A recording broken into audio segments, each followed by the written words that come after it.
Hey! Hello, everybody's. Hello. Hello. We're still getting some stuff set up here. But hi! Hello. Well, this is back to, Raetog Chicago by Night, which will be all manner of fun times. Getting into a little bit of, we're still figuring out stream stuff. We're doing multiple streams and things. Like all of our cameras are frozen. Yeah, it's because that. There you go. There's been a lot of setting things There up we go. behind the scenes during the countdown, so we're still getting everything coordinated. We're totally coordinated. We're totally professional streamers here. This is what we do. Super professional. But hi, thank you for stopping in. This is a vampire game set in the Chicago by Night setting by Onyx Path Publishing. I have a whole bunch of people here. Yay. We're going to play a game of Vampire tonight. So, whilst one of our number, Kisogo, is setting up his own stream, he's getting organized and stuff on his end. But until then, we might as well go around the circle, introduce ourselves a little bit. So, why not? Mizui, hi, how are you? Hello. I'm doing good. I'm glad to be here again tonight. This is exciting. I'm ready to see what happens to Mercy today. Yeah. I'm ready. Let's fucking kill things or something. I don't know. Or What are we something. doing? So, Maybe you. our Oh, resident... Oh, is that an offer? I'm sorry, wait.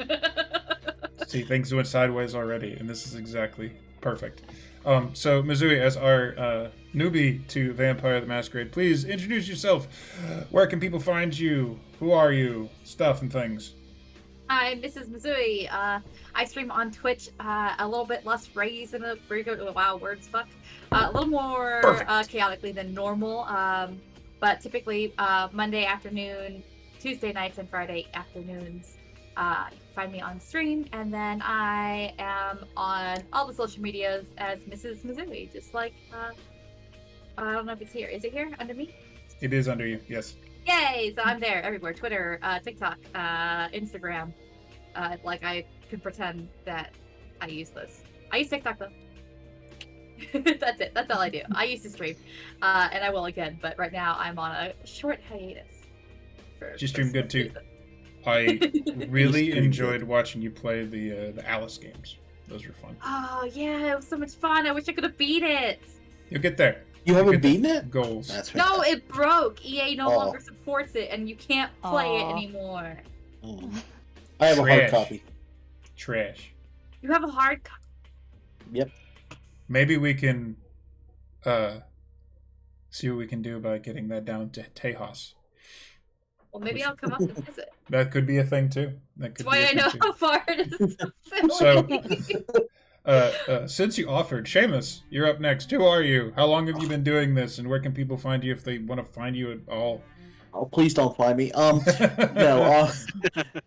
I don't. I'm not heavy into social media. Me neither. I get shit. you. I get you. My name is Seamus. I've been playing Vampire, I don't know, for 10 years. And I generally do D&D. So, hi. Hi. I got enough. D&D. I ain't got Hi. nothing. Hi, boy. Aha. Oh, look, he's pretty. He is pretty. I'm gonna pop him back in. He's talking to his chat right now, so we're gonna keep going. He's showing off his Renaissance fair garb. Speaking of garb, wonderful wife. Hi, how are you? I'm great. So I am neither. Well, I'm not a streamer, but you'll find me on Facebook on occasion. You'll find me on some of Raetog streams sometimes whenever he does like Dead by Daylight or Final Fantasy or I don't know what other games we have planned. Maybe. We do Dead by Daylight. We do. Dead by Daylight is so much fun with you, Tia. I love being murdered You, by you two should play It Takes Two. Oh no, It takes two. What is that? that's a deep concern there. No, it's a co-op game. Oh, Requires I Gotcha. know. requires two people. Yeah. Gotcha. I'm going to steal his What? image. Hello? Hi. Oh, hello. Yep. Everything's fine. That's Just Everything is It's fine. absolutely fine. be- Come on. We're not fixing Just- things live. Make Yeah, it It's fine. No, we're definitely not. Yeah. Oh, you're going to be out of focus, but it'll still work. We'll make it It'll work. be fine. It'll be fine. All right. So What where is is focus anyway? His camera's never in focus. What is unfortunately. focus? None of us have focus, and I think that's the... Cool. What? Okay. Squirrel. We're just going to This let it time, go. everyone We're just gonna let it go. wait. We're just gonna wait. Okay. We're just going to let it We're go. definitely not fixing shit on stream right now. That's not Alright, what we because do. That's not we're- who we we're are at all. professionals. We're Right. professionals. Absolute we would professionals. never ever even possibly. What a segue. Speaking of professionals, Matt, how are you? What's going on? How am I the professional here? That's so not true. You're a professional with a Uh, Nick Cage pillow next to you. That's all anyone needs to know. I am Nick Cage tonight. Hi everyone, how are you? No, Ugh. That's one of the best purchases I've ever made, quite honestly. I am Matt. I am playing Magdalena the Ventru. You can find me on the Twitter as at Matt of the H there, as my little blurb on my picture has changed. What? I think I got it to work. What? You did get it to work. I just Fancy. said the top half of your stream and just put it on the top, dude. It's fine. Whatever works. Perfect. Perfect. Oh my Perfect. god. We're awesome. This is great. This is a This is a shitstorm mess. and I love it. Giant mess. You just keep doing the segue things. So speaking of giant fucking messes, Kisogo, Oh. how are you, my friend? You're the last one. I did that to everybody else, but now it's to you. So Hold on, I just realized I think it's backwards on my stream. Can somebody verify for me? Yeah, hold on. oh god, see, see.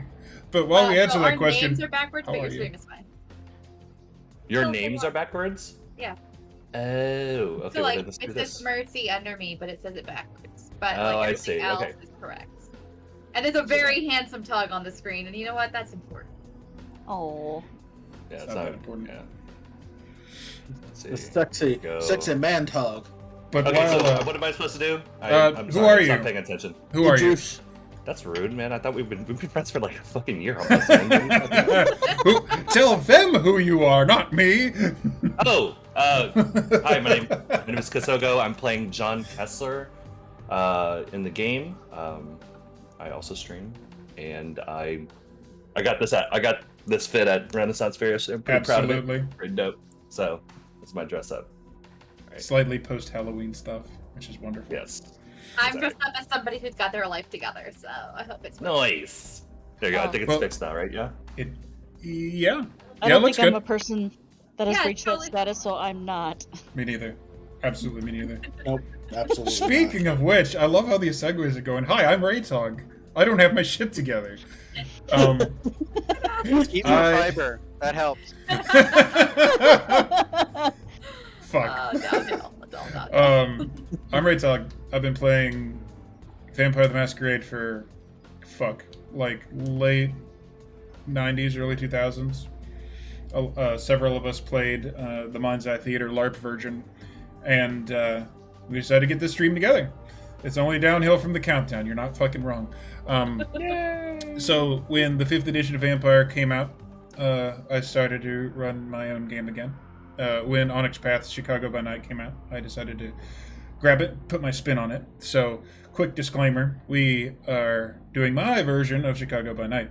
Things have changed if you've read that damn book, which none of these players should. Stuff has happened. Things have changed. People who are in the book aren't there anymore because certain megalomaniacal Ventru may have possibly had them killed. What? Adventures have happened, and we are now back into shit. This is season 2, and I'm just excited to run vampire stuff again. And this just came out recently, so that's not going to be bad for everyone at all. This pleases the No, shit it's out of me. fine. I don't know anything about it, but I'm You sure. don't, but you're going to know more by the end of the night, anyways. No. Great. God, no. How loud is my typing, by the way? Because I'm I haven't heard apparently shit. sent a note. I haven't heard anything. I'm the one with the Okay. loud keyboard because I have a Okay. standing mic sitting right next to a dice tray and my fucking mechanical keyboard. Nice. It's probably not the best move, but that's the one we're going with. That's what we got. It's the one That works. It works. So, if you guys are ready to begin, we can start knocking this out. Thank you all for joining us, and I hope you enjoy our silly little vampire game. So, we had an eventful game last night, but When we last left our heroes. when we last left our heroes, nope, Are we heroes? Oh, yeah, I was going to say, No. are we heroes? no. I generally Some of us. prepare a little paragraph or two to set the mood, so I'm going to go do that right now Fine. because, you know, Equal you gotta set the professional. mood, right? Oh, I'm in the mood. Mm-hmm. I bet you are. So, Let's get it on. tonight's episode is Fall from Grace, which may or may not be a play on a fantastic name. Because you're just going to give me plays on words forever. Yeah. So, for those of you who are catching up after the fact, watching a VOD or whatever, this episode Is two- Grace the tall lady from Resident Evil Village? Oh God. God. This episode is being broadcast during Dia de Muertos, the Day of the Dead. We missed a Halloween episode by one night. Not going to stop us with costumes, but as it turns out, tonight is just as, if not more, appropriate. Halloween is celebrated as a night where the veil between the living and the dead is its thinnest. One where spirits and the dead might cross over from their realm into ours, and occasionally the other way around. Mercy Grace has made that journey already in spectacular fashion. The woman, now Kindred, has crossed over into a world that she does not yet understand, with rules and machinations that are centuries old. But much more useful to Mercy are the themes of, instead of Halloween, a Day of the Dead. The holiday is one of remembering and telling stories, of remembering who came before to help us find our way forward. Mercy, as it turns out, could use a teacher or two. The stories and histories of the vampires of the World of Darkness are perhaps too long for one evening of conversation, but in Chicago, beneath the masquerade, knowledge means survival. And now, occasionally, survival can mean covering your tracks, or, in this case, covering the tracks of a brand new neonate. So last we left off, now that I have a camera that'll deal with this, we were in a different place. We were in an alley where Mercy was getting talked down by Roland and Magdalena. They had just begun speaking and just barely prevented her from just fucking bolting from the scene as she has woken up in very interesting conditions. So this is where we pick back up. Mercy, you are standing there in a creepy fucking alley with two potential killers in front of you. Not that you're not one yourself these nights. And two others have gone down the other way to head towards a manhole cover. So, Maggie, Roland, what do you have to say to this new vampire? This is where we'll open. If I recall, at the end of last game, Mercy had just kind of, well, given that the draw of power is split between you as far as attention goes. I think she Mhm. had just glanced past the eccentrically dressed Roland and taken in the real power and addressed the other woman in the alley. The real power. Thank you, dear. Flattery may get you everywhere. Especially She with already you. knows how to play. I told you Far you'd be a better fucking than you natural. So, looking up past our good friend Roland here, you will see a beautifully dressed female with dark hair, a really kind of devilish smile on her face as she approaches you, that belies that sort of predator prey kind of aspect, but more friend than foe is what she's attempting to come off as. Um, she looks like just a well-dressed um, woman with a red leather jacket on and a black dress.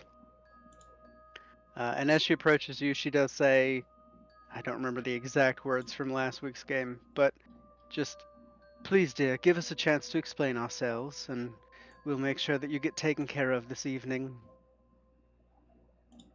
All right. So Mercy's had kind of a night. Just, just a little. The clip that once like tamed her hair is kind of just like hanging off the side of her head. She's got this massive of curls framing her face, and she's not actually looking very good herself, covered in blood and other bits. There are bits. There are bits, intestines, if I recall, Mm. and so but she's scared, and she's just seen people be not super friendly towards other people, and not having an idea what the line is. As she approaches, she's going to be she'll take another step back and be like, "Don't come any closer. I don't know who you are, but just stop where you are, please." Magdalena will stop and put her hands up in a gesture of like, we are not a threat. And I'll say, I know that this night is definitely going wrong for you. I'm aware that you likely have woken up in a pool of your own blood. That keeps happening in this town lately. Or maybe someone else's blood, for that matter. Either way, allow me to introduce myself. My name is Magdalena Masters, and I can assure you and guarantee that if you come with me this night, I will get you cleaned up, get you taken care of, get you fed. I will reduce that strange hunger that you have in the back of your mind and explain some things to you that will hopefully make the transition that you're going through a bit more bearable. She'll sort of consider this for a moment, but then her attention will divert back to Roland, who is far larger than either of the women in the alley. And who is this guy? My dear, my name is Roland. I am an ally of sorts. I want to make sure that you are okay and that if you come with us, as the woman said, we can make sure that you are taken care of. Did you just refer to me as the woman? You know my name. Yes, I'm well aware of your name, as you drop it all the time. But either way, Wow, this is true. Glancing rather confused between pardon the the bickering, but we really do have your best interests in this particular moment at heart. Right, and who is we? The two of us and our colleagues that you briefly saw earlier. Despite the chaos of the night, I think that Mercy's eyes probably rolled so hard that they clicked the back of her head before they returned. Right.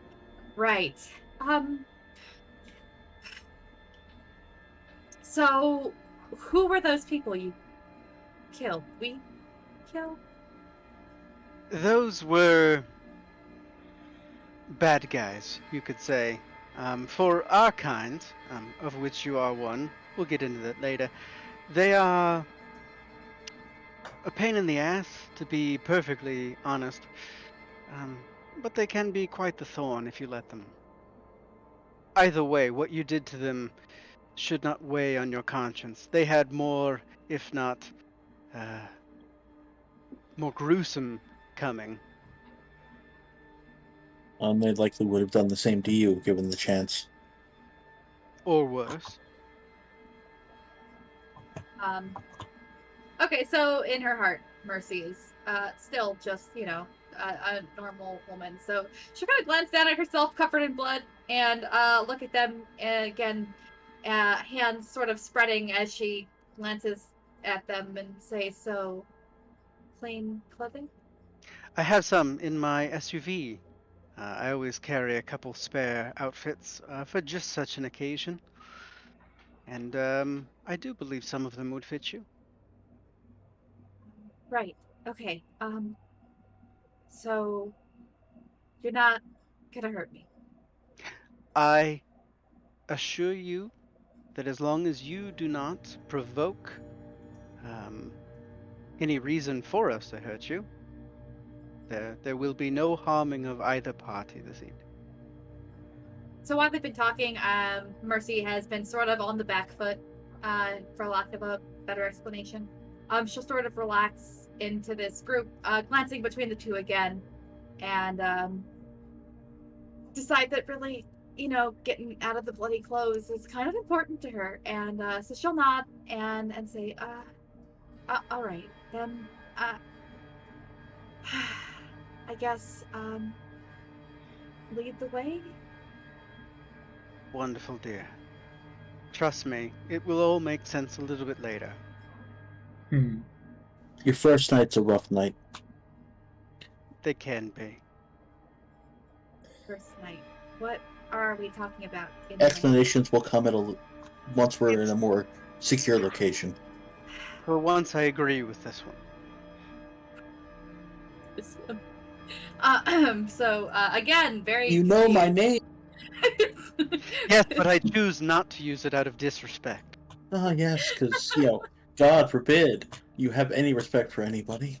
It's Ronald or something. Definitely I remember can't you recall. calling Magdalena the woman, so you can fuck off, I think. That's you. Yes, You're not here.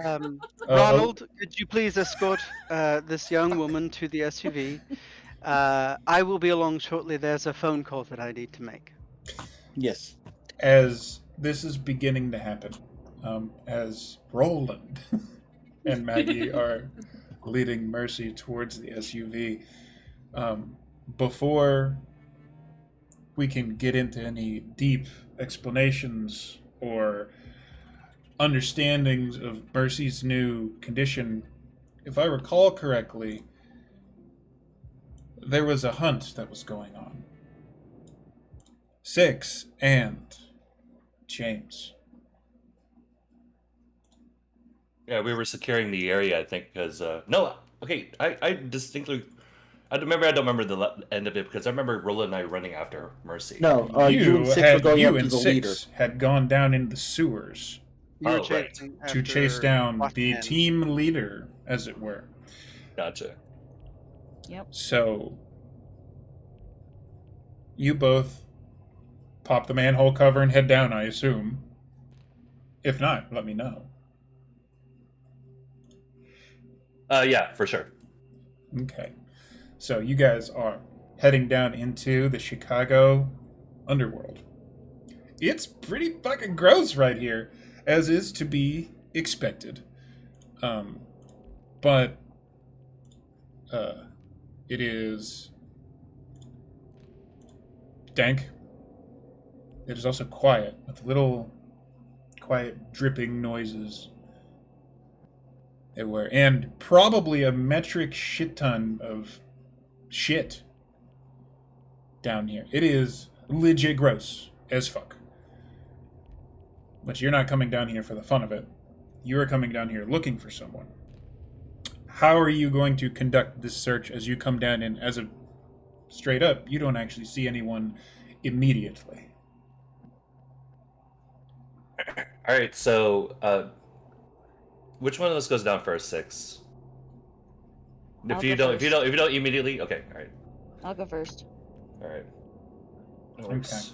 So As soon as I drop down after 6, I pull out, uh, like I start scanning down the area we're in and find out what direction the tunnels go towards and branch off to. okay. So it looks like, well, a lot like what you see there. There's a long tunnel with several branching off further down, and one immediately to that would be your left that you see. Um, you guys take a second. I would like you to both roll a check to see if you can pick up on anything. That'll be awareness paired with wits. See if you can hear or see anything of what you are hunting inside the poop chute. Okay, what'd you say again? Awareness skill with a wits attribute. So that is 2 successes there. Are the sewers like full of water, or is it kind of like dry at this time of the year? Oh my It shit. is this, like, as is in that picture there, it is not full, but there's this weird, gross fucking center section that has all of the bad that you don't want to step in it, Okay. but it is mostly drained. Is there any way I can see like any scuff marks, like in the whatever's layering the bottom, so I can tell which way the other guy went? Well, let's find out. 2 successes to check things.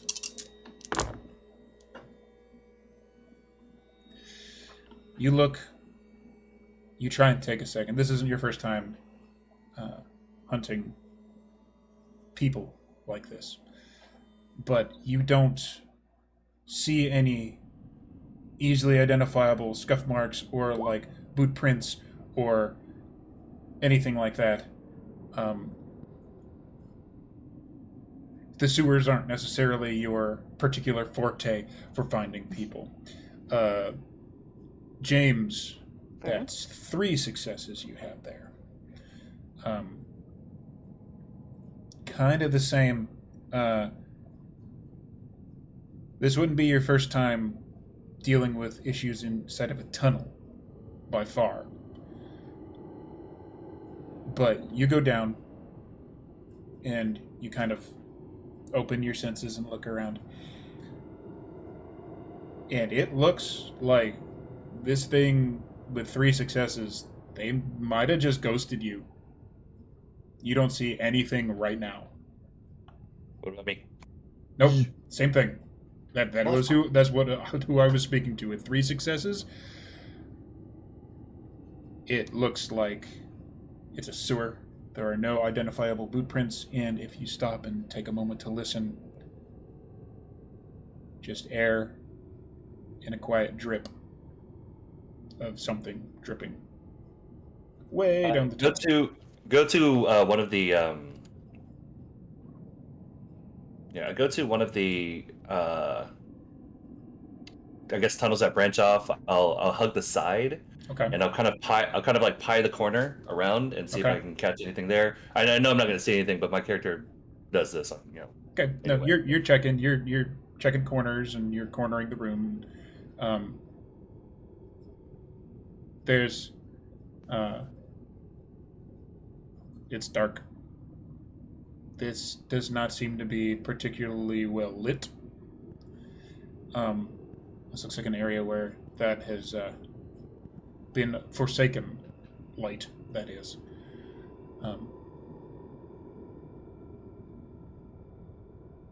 But you are still right next to the ladder, so you haven't gone very far in yet, so it'd be easy to get back out should you choose. But right now, don't see anything. All right, so I took a 6 and I say I'm gonna go check down this direction if you want to go down the other way. Should probably stray not too far from each other. Meet back up and see if we can see if we got anything. Gotcha. Do we have radius? I can check my. I guess I don't have a radio. I just got to here. I don't No, know any of these I don't people, think so I we don't do. care. Nope. You have not coordinated that much yet. You met up and like, all right, let's go. There's trouble. I ask you if you have one of them cell phones. I do. Okay, I exchange numbers with 6. Mhm. And I'll say I will call you if I call if we see anything. So and then I take off down one of the ways. I pull up a 1911. Nice. Check to make sure that my my magazine's good, and then I click it off safe, and I go down to one of the tunnels. As always, it is well cared for. This is something that you keep a very, very good sense of. The idea of keeping weapons as they are in shape isn't something that you would allow yourself to fall out of Yeah. repair. This doesn't look like a great place to drop said firearm, you note. Yeah, of course. But you start to head down. 6. What are you doing? I assume you're... I'm also pulling out my pistol, which is a Sig M18. Take out like a small little pocket flashlight and like slowly start making my way down in the opposite direction. Small detail, but Around. you both do notice the models. Are you the making your way downtown? Yeah. Walking fast? Make your way downtown. I Fuck was you, gonna critical do it, roll. but then I thought I won't Fuck throw you, it off. critical roll. I love I had you. to take all of my energy to conceal that. Oh, I watched too much of that shit. Anyways, so you guys are splitting up. Yes. You guys know the rule number 1 in RPGs, right? You always split the party. Wait, never split the party. Anyways, No, I'm pretty sure it's always. It's Mm. even So- better in Vampire. On that note, I'm going to ask the pair of you to make the same roll that you did before. That'll be the awareness skill paired with the wits attribute. And we'll see how your respective searches go. Was it awareness and wits? Yep. Just so. Hmm. I'm not sure, Punk. Let me check to see You if said the piece awareness is and fast. wit, right? Yep. Okay. No extra dice. 0 extra dice. No extra poop dice. So that is interesting. Kisogo, you're not showing up on my one browser, but you are on the other. Doesn't matter. Kisogo rolled 2 successes. So you guys spread. You've cleared places before, both of you in different situations. There's that damn monotonous drip, drip, drip, heading down corridors. Both of you think, like, God damn it, this is every horror movie I've ever seen. As you head down. 6, you have the gun and the flashlight Mm-hmm. passing over the walls. Nice and slow. You're not getting carried away with it, putting yourself out there. Pull out my flashlight. I realized I didn't say that I did that. That's fair. Okay. And minutes start to pass. And you realize you're starting to get a little far apart from each other, and the only thing your flashlights illuminate is more poop. Really grimy, gross brick wall, and the occasional Chicago-sized rat, which, if you don't know, it's a whopper. You ever seen a capybara? Like that. A Vorpal rat. Yeah, I don't know what I'm Rodents saying. of like that. unusual size. it An RO, might, yeah, that's it for might sure. as well be. Nothing that we would need to roll initiative for, but Okay. I mean, this is like the second game. Fighting rats in This an is maybe hard to RPG be a should different normally story. be like the second game in an RPG. I call 6. I say, I'm not seeing anything on my end. We probably should head back because they're probably wanting to get out of the area soon.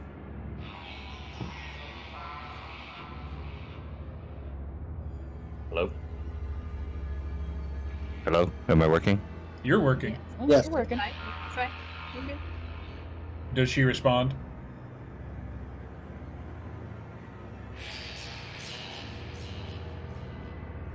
Or is it just dead air like that?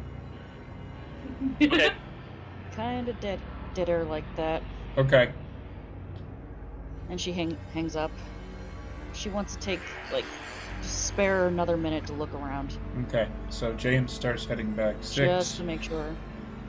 One last check.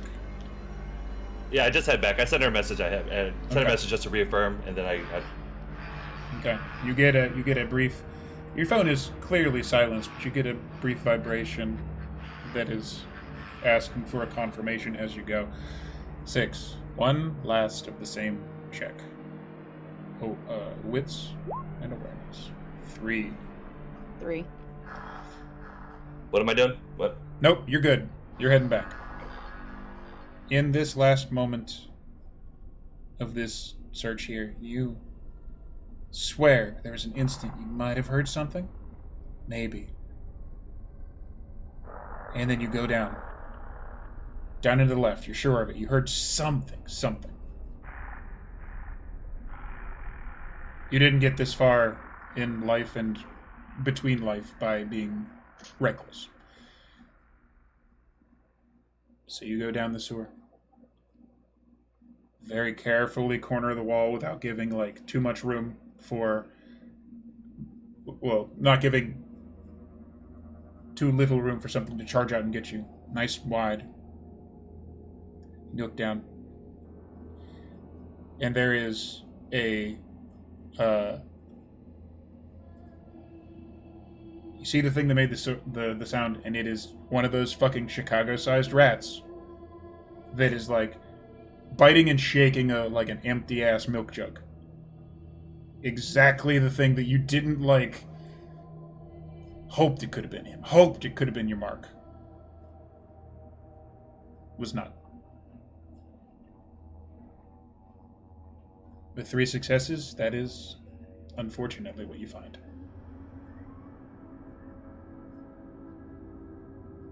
I'll start heading back Okay, carefully. you do.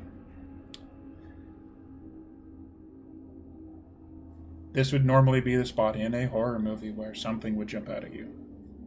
When the tension Of course. lowers, when there's a moment of relaxation. But this time it doesn't. You head back and manage to meet James at the ladder. I assume James didn't just run back up. Is he waiting down there, or did he Yeah. just go straight up? Yeah, I mean, we came down together, so I would definitely wait. Okay. And then when I see her, I just I start climbing down. So you guys head back up. Up once again to the road where Mercy's life got flipped upside down. I think you might be muted, Missouri. Is that when she There went you to go. Bel Air? Sorry. Yep. I was gonna I say. was waiting for it. Yeah. I was waiting for Yes, fucking that's- somebody to do it. Yep, that's what I was. Flipped That's what I upside was down. not saying out loud. Yes, but we thought I was muted, and then I started typing it. I'd like to take a minute. That's fair. So, you come out of the manhole cover to an SUV and a big ass garbage truck parked near the SUV, and kind of a taller but like gangly dude with like longish, like kind of gross, greasy, like long hair, and he's throwing something that is bagged into the garbage truck, roughly about human-sized. And there's the loud clanking of him pulling a lever on it as the garbage truck's crusher begins working. Have the cleaners arrived yet? That you would be watching the cleaner throw bodies into the garbage truck this moment. Got it. So, all can see each other again. All are in the same place. I'm making a phone call. You're making a phone call. Dare I ask who you're making the phone call to? Garcia. I'm holstering my pistol and going over to the SUV. Okay. In the phone call, 2 rings go by. Yes, ma'am. Hello, David. I thought I'd give you an update on the situation downtown. Mm-hmm. Thank you for pulling or preventing any of the CPD from interrupting my affairs. It appears that the explosion was likely a terrorist attack of some kind, blah blah, green energy bad, coal good. Anyway, point is, there are some things I'm cleaning up. I would say your officers could return in maybe 20-30 minutes to canvass the area. If you find anything of interest that perhaps your CSIs can't identify or seems out of place, you're familiar with the kind of out of place I'm speaking of, please give me a call. So, But, the usual then? Yes, please. Thank you, David. And also, I would like to say that I'm sending over another case of your favorite whiskey, as per our agreement that every time I call, you get a new one. I am glad I baked that into the contract. Well, what kind of old friend would I be if I didn't provide you with a little bit of a kickback? What friend indeed. Units will probably be arriving in 20 to 30 minutes, so you're aware. Thank you, and You'll be gone. have a wonderful night, concerned citizen. Boop. Not a problem. And at this point, Six and James are coming back. I assume Mercy is probably changed into not horrifying murder clothes at this point. Presumably. Repinned her hair with her bloody broken clip. Yes. Murder clothes. Much Murder tame. clothes. Much tame. Excuse me, give those bloody nasty, unless you have sentimental attachment to them, give them to that creature over there and he will incinerate them with the rest of the filth. Down the road, a really skinny Ichabod Crane looking motherfucker by the by the garbage truck just waves a gangly hand. He smiles very friendly, although he's got it doesn't look right. Something about him doesn't look right. Stibbins. Yes, Mom. Oh, God, your voice. Anyway, make sure to use the bleach this time and clean everything thoroughly. I want the entire truck cleaned after the bodies are thrown in the furnaces, after all of the other evidence is cleaned up. If you fuck it up one more time, I'm taking at least 3 of your fingers. I will not be fucking it up this time, Mom. Rest assured. Very good. I'll take care of it. And he bows way too low.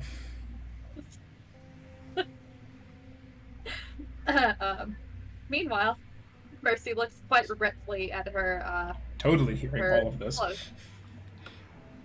And I guess walks them over to him. He comes over and takes them he's being very ginger about it. Every movement that he has made in a great length of time has been careful. Very careful. He takes them, he just kind of sort of doesn't all the way meet your eyes and just nods and then takes them His shoulders are kind of hunched. Heads back over. Throws him in the back of the garbage truck, and his long fucking arms grabs the handle, hauls himself up on the step for the garbage truck.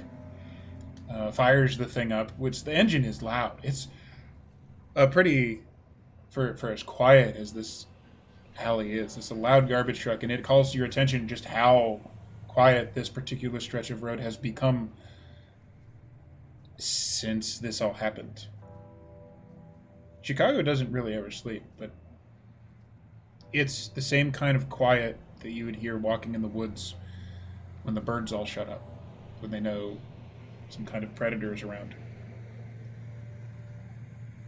Does Mercy notice that he kind of has that interesting behavior towards everyone, not quite meeting their eyes? Or you specifically notice because he had to walk right up to you and take it. okay, So you, not even a little bit of a question, you notice that. Yep. right. And Kisoga's having a raid right now. Yes, he is. Congratulations, Raiders. Cute man. Yep. Just call him cute, make him blush. It's fine. I have another question. I forgot. Yep. It's okay. So the Ark of the Covenant. the dump truck starts up, backs up, and then drives away. And Kisoga's missized again, but that's okay. I can see his shoulder, He'll fix it. so he'll fix it. It's cool. So you guys are all left at the in the middle of this road.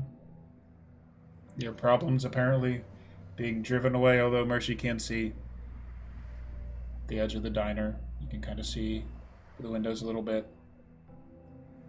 See, there's still people smeared on them. Speaking of people smeared in places, is she still beyond her clothes covered in blood? Did we have some wet wipes? I don't know, did Maggie have some wet wipes? Or is There's that... always a full cleaning kit in the car. So you had access to probably a little bit of cleaning stuff. Nothing like a good shower, but you could at least wipe yourself down. Okay, so kind of observing as I presume Six and James were approaching, and the rest of us were sort of standing around, milling about as Mercy dressed.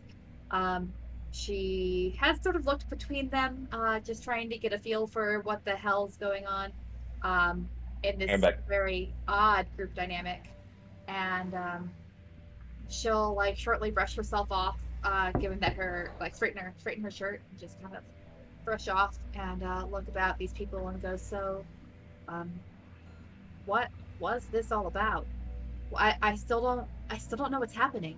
Well, before we get into too much detail, let's leave the area. We're going to be expecting some guests in about 15 minutes or so, and I'd rather not have to explain to them why we're here next to a potential terrorist attack. Yeah, what happened there too? We'll figure that out. Great, right. Sorry, I don't mean to rush you, but we are on a bit of a timetable tonight. When Six and James had left the sewers, Six had actually backtracked to where she saw the leader of the hunters. Mm-hmm. She wanted to go to the spot where she had shot him and where he'd kind of dropped a bit, just to see if like there was anything that he might have dropped or anything, if anything was left behind. So anything that could... What you do is you go over there, and you've been making awareness and wits checks this whole time, so you don't need to make a roll for this. Okay. Because this road was pretty clean before this all started, and you do see what looks like pieces of ceramic that you can well take that were part of the helmet that you fired at. got a shot in. You probably put a good old like Boba Fett dent in it, and you were sure, if that asshole hadn't been wearing a helmet, you would have gotten him. You would have gotten him. But beyond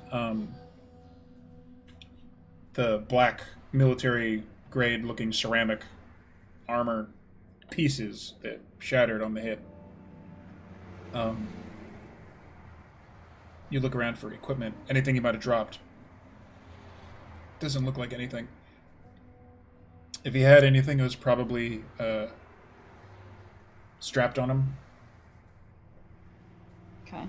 You can take a good guess of that. You know what? Fuck it.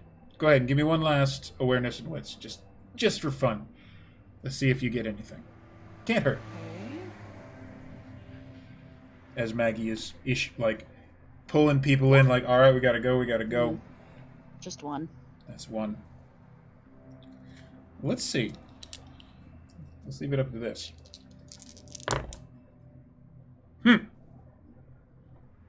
Well, turned out it's actually in your favor this time. All this hunting. You do see something, not at that shot, not at that hit, but you look down where that ceramic hit is, and you kind of look up to where the manhole cover was. Kind of like mentally tracing a path where he would have gone. And there's this little alley to the side. You see something sticking out. Heading over to see it, you do find what looks that was hurriedly thrown away from him as he probably ran. 12 gauge shotgun. Oh, I'm taking it with me. Taking it. You pick it up. You're familiar with this kind of issue. You're very familiar with this specific issue. There's little carving on the wooden inlay. Looks like something in Latin. But you check the brake. There's one shell left in it. But you got yourself a 12 gauge. Interesting. Hunter's 12 gauge. Sorry for interrupting. Do we have music going on right now? Because I can't hear anything. It is quiet, but we do. Oh, I can't hear it at all. Turn it up a smidge.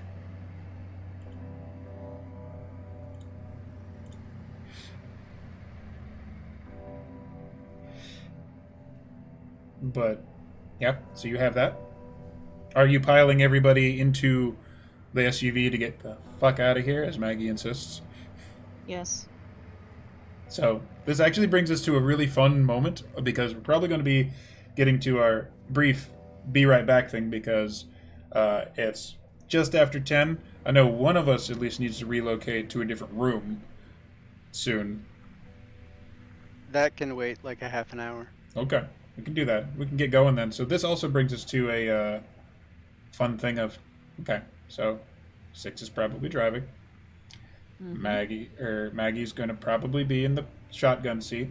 Does that mean that the SUV ride is going to be It's a mercy sandwich. a mercy sandwich with Roland and James looking hatefully on either side? Is that how this is going to go? I'm not looking at him. I'm looking outside the window.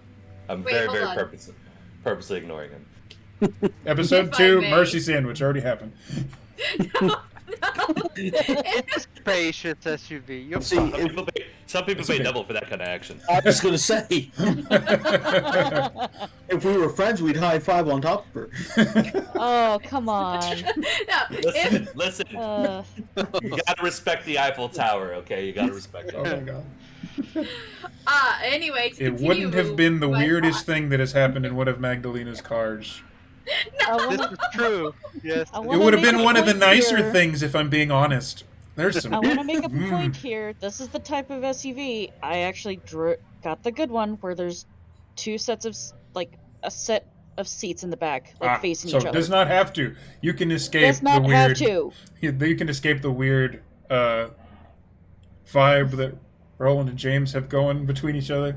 I liked it much better when I was going to put them next to each other because she wasn't going to sit on the bench. She's a lady, and they clearly have issues to sort out. Yeah, no. There will be no sandwiching between the strange men. One of whom is very odd, and one of whom she watched shoot somebody else in the head. Absolutely not. She will Odd. be... Odd. Yeah, And I think there were knifings too. I'm sorry. I think there were knifings too. Yeah, there were some knifings, but I don't know that she saw those. That's fair. Yeah, I just saw straight up murder and was like, oh, these people are bad. I mostly like when we get into the vehicle. If she moves away from me, that's fine. I don't really care because I don't care about her. Like, not like I don't hate her or anything like that because I'm too busy hating this idiot. So only got so I much just to give out. I cause her I look at her like this like cursory look up and down, and then I just ignore her, and I watch outside because I'm watching to see if there's any follow up or anything like that. So I'm That's fair. being vigilant. Yeah, 6 So is they're pretty just much a gonna be very taking a casual. scenic route home. Scenic route home. Okay. Yeah. So while we're driving, Magdalena will go, "So, dear, what is your name?" We are currently moving. There we go. Now I got music. Yay! From the furthest backseat. She'll call softly. It's Mercy. Mercedes. That's poetic. Is there anything that you're feeling right now with regards to your physical nature that you need explained? I know that's a bit weird to ask it that way, but eventually it will make more sense. Hungry? Thirsty? Actually, that's a good question. Mercy, on your character sheet, what is your current hunger rating? I believe it's 1, but I could be wrong. No, see, I thought that last time, because she had fed on the police Right. officer She's fake down to guy, nothing. that we're down to nothing. She's got no hunger. Okay. So I assume You that feel nothing as far as any form of unusual hunger. Okay, so this whole idea that Magdalena is asking about, she's like, Not right now. okay, Not right now. You definitely Um, did earlier, but not right now.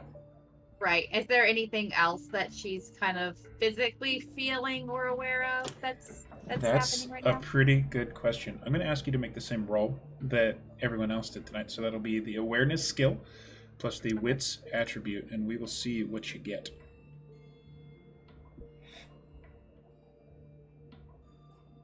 One second to find things. Awareness plus you And said what from now? the drop down, it'll be the wits attribute, and the bonus dice will be 0.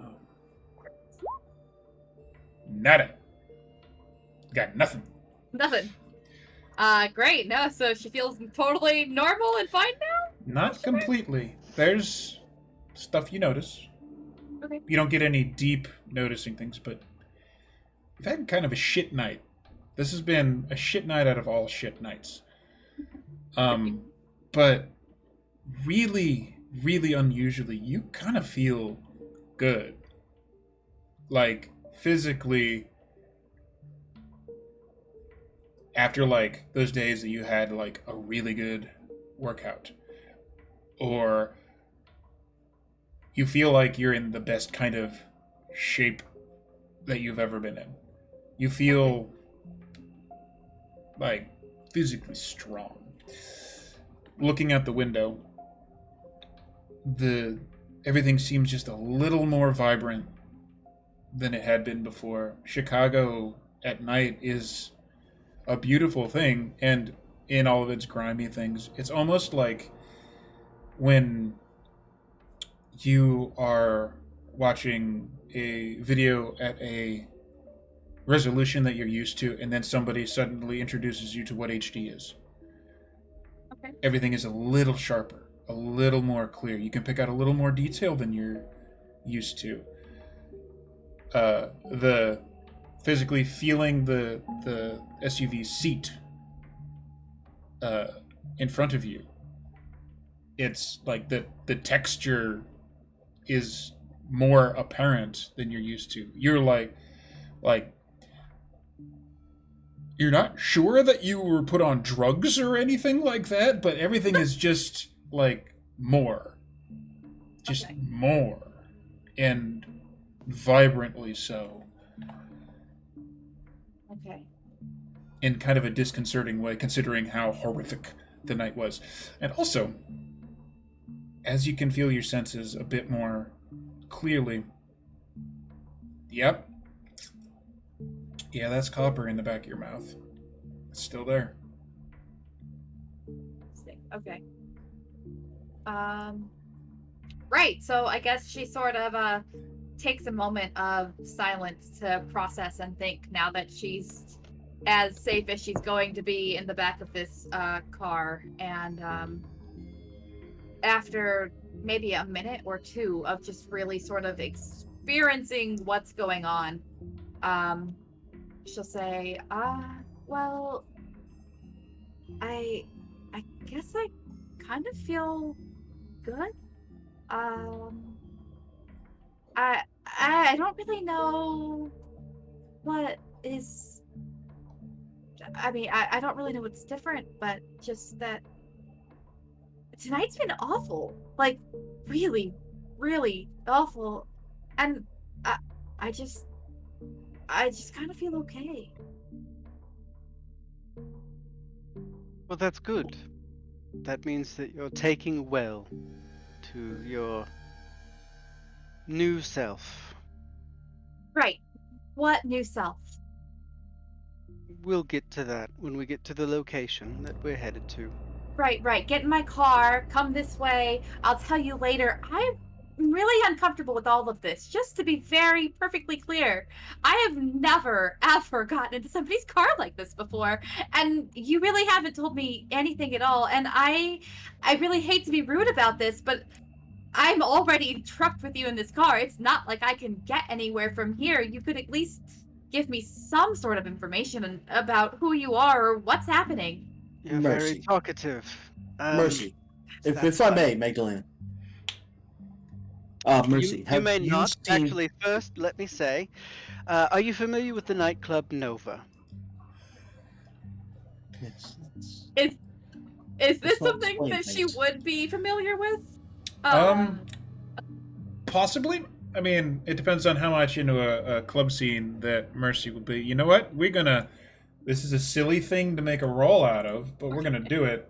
Okay, let's do it. That's gonna be probably. Let's Streetwise? go with Streetwise, and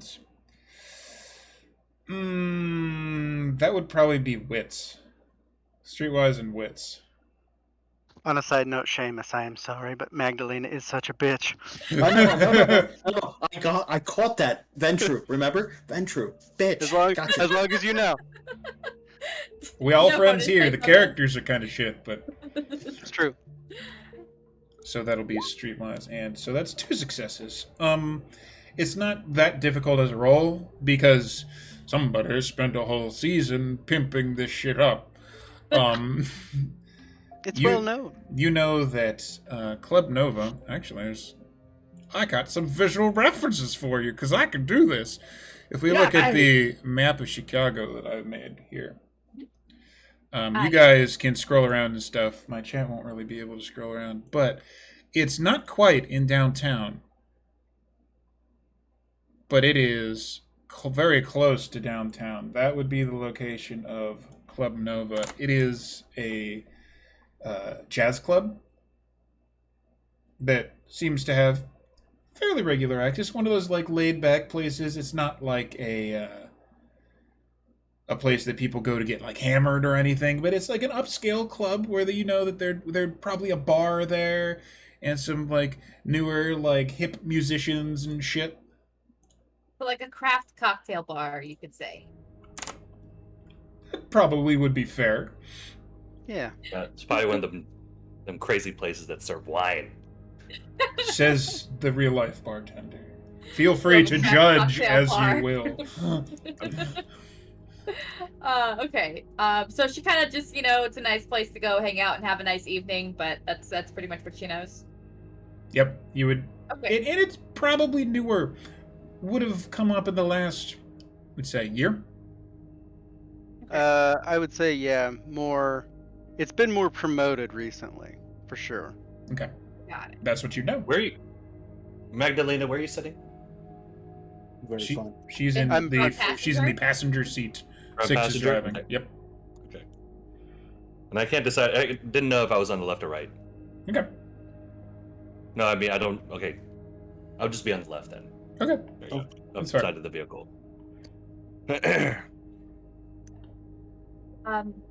Yeah, I mean, I've heard of it. I may have been invited out once or twice, but it's a lovely club. Okay, well, that's where we're going. That is my establishment, and there, when we get there, I will take you to a more secure room. We will have some time to calm down, and then we will explain some things to you. Real quick, do you have a phone on you? She'll pat her pockets, which are no longer her pockets. All of the stuff that you had woken up with, you surprisingly actually had all your shit. You had your car keys in there, you had your phone, you had your wallet, you had all your shit. Whatever weird situation that put you in this, apparently being robbed was not part of that. Okay. Yeah, I do. What? Wonderful. Could I see that for just a moment, please? I'm not really sure that's a good idea. I insist. Mercy, what are the faces of the other people in the car that she can see now that she's kind of said no, but not really forced? Well, I'm sure you can see the back of Six's head because she's driving right now. Right.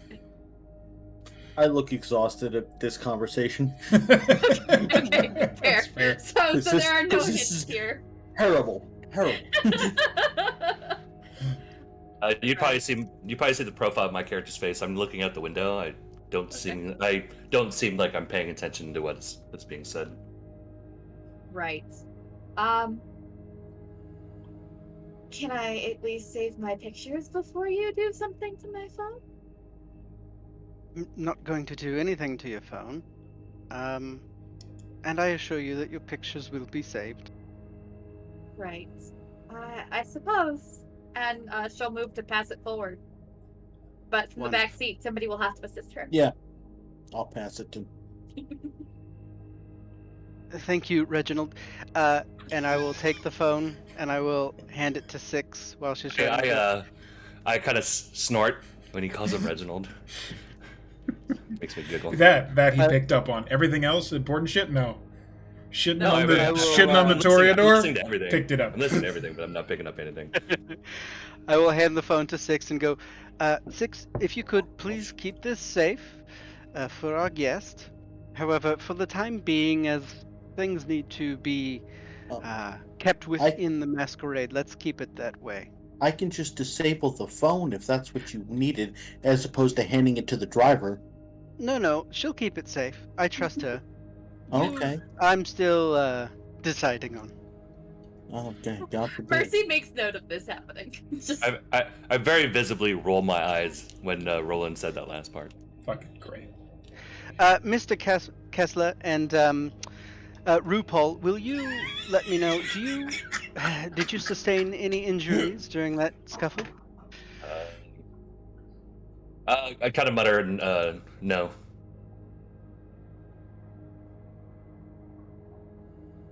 Ro, you? He's not responding to RuPaul.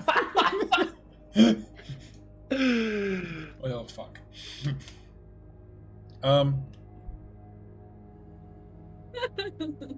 Oh, so okay, fine. I wasn't sure if you were trying to find it on your character sheet or just pointedly not fucking responding.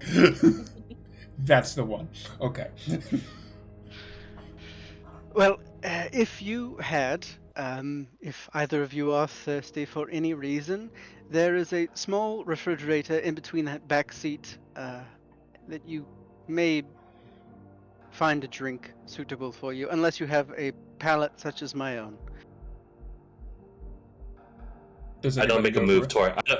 I don't make a move towards it. Yeah, me- From the back seat. I don't acknowledge anything that's happening. From the back seat, Mercy goes like, "What? Are we picking up at our water?" But she's really just kind of mumbling under her breath. But it's so fucking awkwardly quiet that it's clear as fucking day. Oh, of course, no, absolutely. It's obviously Absolutely. water. Obviously water. Sure. Well, the awkward ride has begun. This has been an awkward ride since the beginning, I would dare say, but it's real weird now. So I Right. feel like this is probably the best point for us to pause, take our short break, do some bathroom breaks, get some actual drinks ourselves, and Nick Cage pillows. And yeah, 6 drinking through the plague mask, 10 out of 10. I fucking know.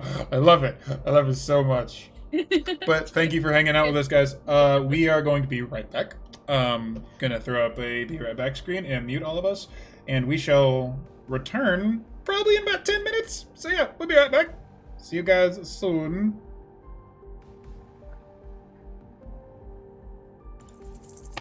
Are we off for a moment? And we're about to be. Oop.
Blah, blah, blah. We are back. Hello,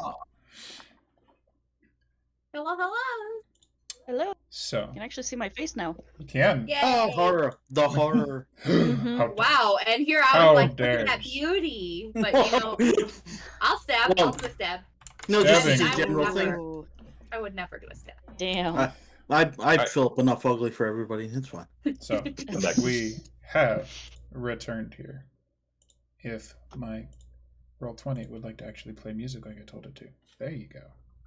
Excellent. Don't we love Roll20? We do. So we are back. Thank you for waiting. And we are in a very awkward SUV ride that is making its way downtown to literally very close to downtown Chicago, to a wonderful little place called Club Nova, where everyone here has been at least once except Mercy. So might as well let the one who designed this last season go here. As we approach Nova, what are we seeing here, Magdalena? Well, there will be a line out the door as I only let in the finest denizens of Chicago. There is. But additionally, a very nondescript black building with marquee depicting this week's musical talent, along with just some very understated lights and architecture that will belie a sinisterness to some, and others will not know any of it. So, but we will be pulling around the back of the building Mm-hmm. to a garage that is situated in an alleyway behind Club Nova. Okay. So, if I'm understanding you correctly, you will not be going through the main Correct. bit where We you will be won't see going the floor. Yes, we will be going in the back entrance, straight down the stairs. And Mercy, you do recognize the part of town you're at. You do recognize the club. So as of yet, these people haven't straight up lied to you about where you're going. And with the way Magdalena is being very, instantly, just you go right through security without even an issue. There is no question that she probably owns the damn place, if not just has a lot of clout here. You did say my establishment, so I guess I can assume that to be more true than false at this point. Yep. So, how's that go? Where within the club are we headed? I position myself so that I am following Mercy. Okay. Got a killer behind me, baby. It's the way we like it. Well, you know, I say. You feel the faintest rumblings of something in the back of your head, Mercy. But not really. Whatever that is seems to be nice and sated right now. So, Maggie, how does the trip inside go? What is Mercy seeing as she is led to wherever she is led? She will be probably. I will go in first with 6 behind me and the rest of the group in tow. I will probably greet Will immediately and give him a nod and a look and a little signal that probably he and I are only privy to. And you will see this person to the point of, where are you? There you are. All players. Save changes. Show to all players. Boop. You see this guy. Head of security looking dude.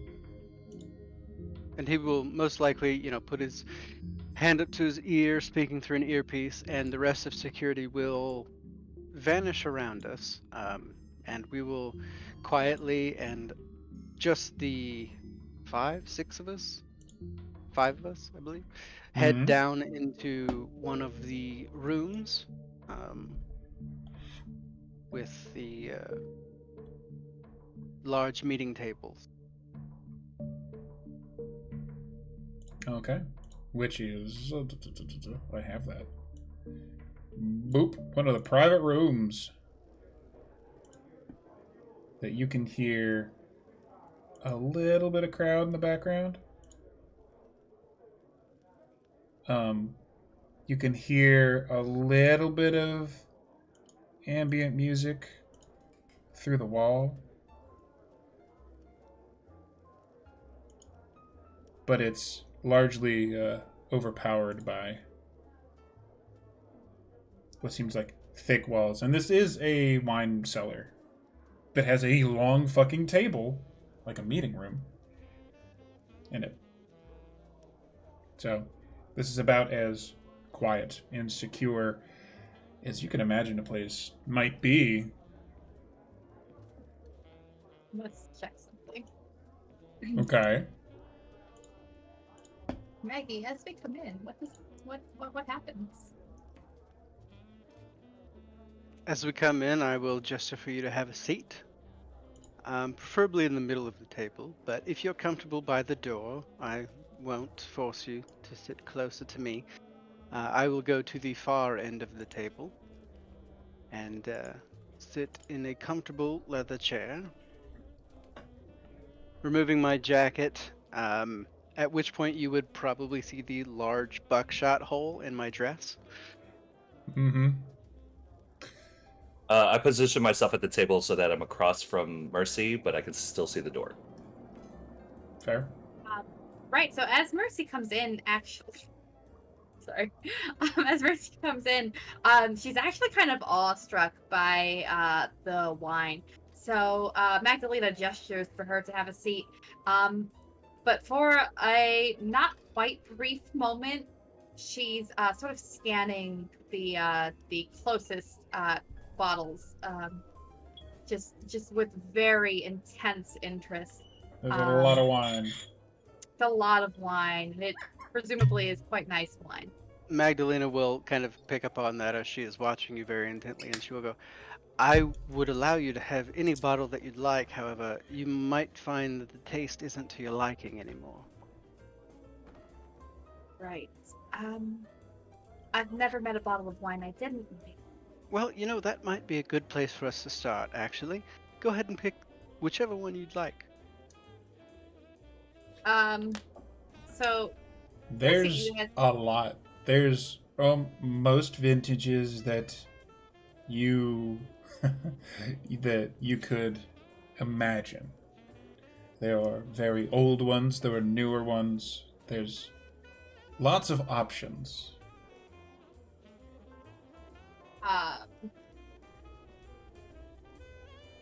Mercy will find herself a few-year-old Malbec off the wall. Easily enough. It's there. Is quite familiar with this one, in fact. Just, an old favorite, one she doesn't drink often, though. And she'll be like, this one happens to be one of my favorites. That's a good choice. Here, try one of these as well. It's a Chateau Margaux, 1787 vintage. It's quite delicious and $500,000 a bottle. Yeah. While her eyes widen, it's not really so much with surprise at the price, but instead in awe of the bottle. She will kind of look at this woman like she might be a little bit crazy, just offering that up. She has a bottle not quite even a tenth as expensive for, buying the new house wine when that eventually happens. And so quite happily. I mean, if you're sure. Absolutely, dear. I have bottles and bottles of it. They say that there were a limited few, but I have my ways. So, do you pour yourself a glass? Yeah, Mercy, presuming that there are glasses readily available, will pour a tasting pour into 2 glasses. As she's pouring a glass, Six, would you get the trash can, please, just in case? Already got it. Thank you, dear. She actually places the small waste basket in front of Mercy.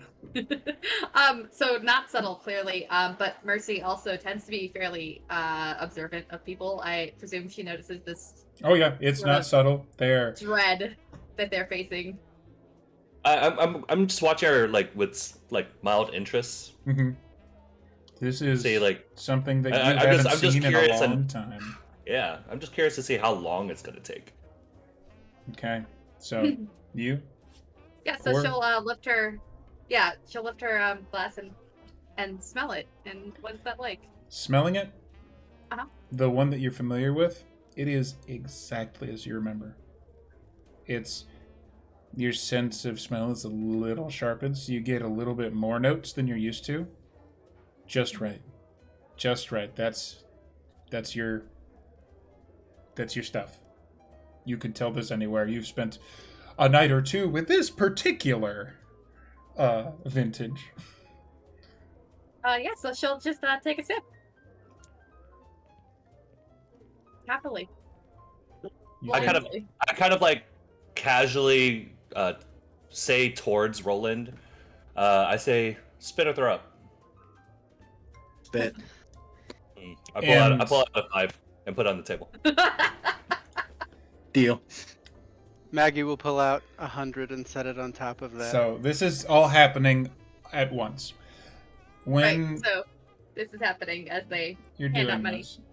this, I want you to make me a simple little roll here. Sure. I'm going to ask you to... Can you pair two attributes? I don't think you can. Let's go with just a straight up stamina. Stamina paired with nothing. You know, she's pretty stubborn, and these Mhm. people are clearly being assholes about this. You're You know. arguing for... Maybe some resolve or composure. If you... I'll let resolve happen. I'll let resolve happen. This is exactly the resolve situation. You know, just because, you know, they're like, oh yeah, well, I'm gonna put money on this, so, you know, she's gonna do her best to not do whatever they're expecting, clearly. Mhm. You know, she's maybe naive, but Conflict she's a stubborn bitch too. Two Maybe successes. dumb. I mean, maybe dumb, but I'm not an idiot. Yeah, maybe Jim. So that's two successes there. You know this wine. You dare say that the smell of this, like, you would even know if someone had fucking, like, spiked this with something. This is your favorite thing. You take a drink. Oh, are you gonna act that out on stream? Yes, larp it out. It's suddenly it tastes like someone had mixed, and it's paired so weirdly because it's the smell that you know, and smell is half of taste. Right. It tastes like you are drinking water that you've dripped out of a wet cardboard box that contained human shit.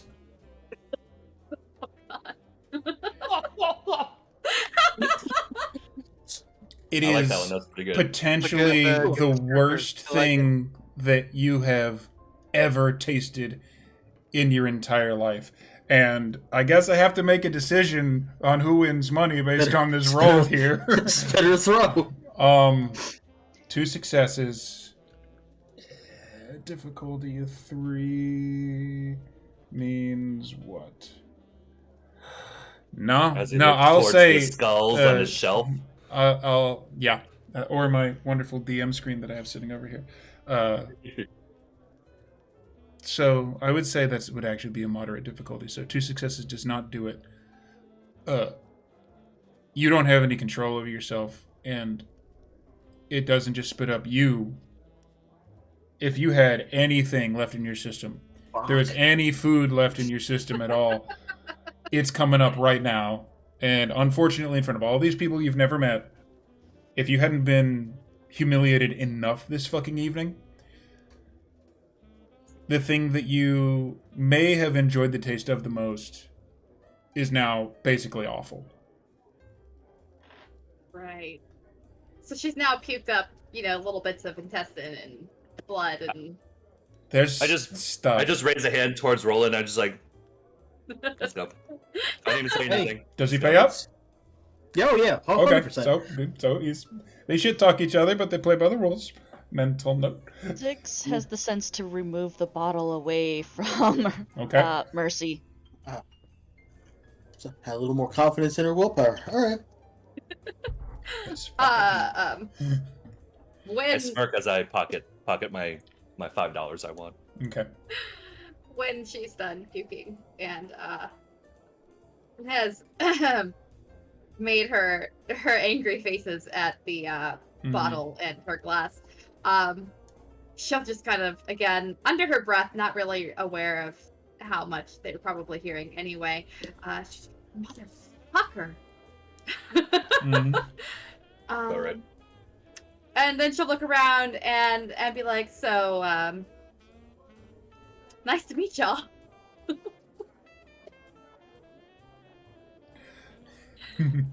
How do you feel about first impressions? Oh, First impression of you episode was title. one of you eating another person, so of that I'm perfectly fine with.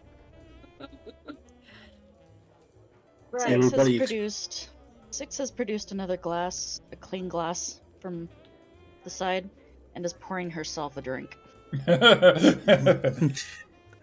Everybody who has been through what you've been through has had that particular event happen. So it's nothing to be ashamed of.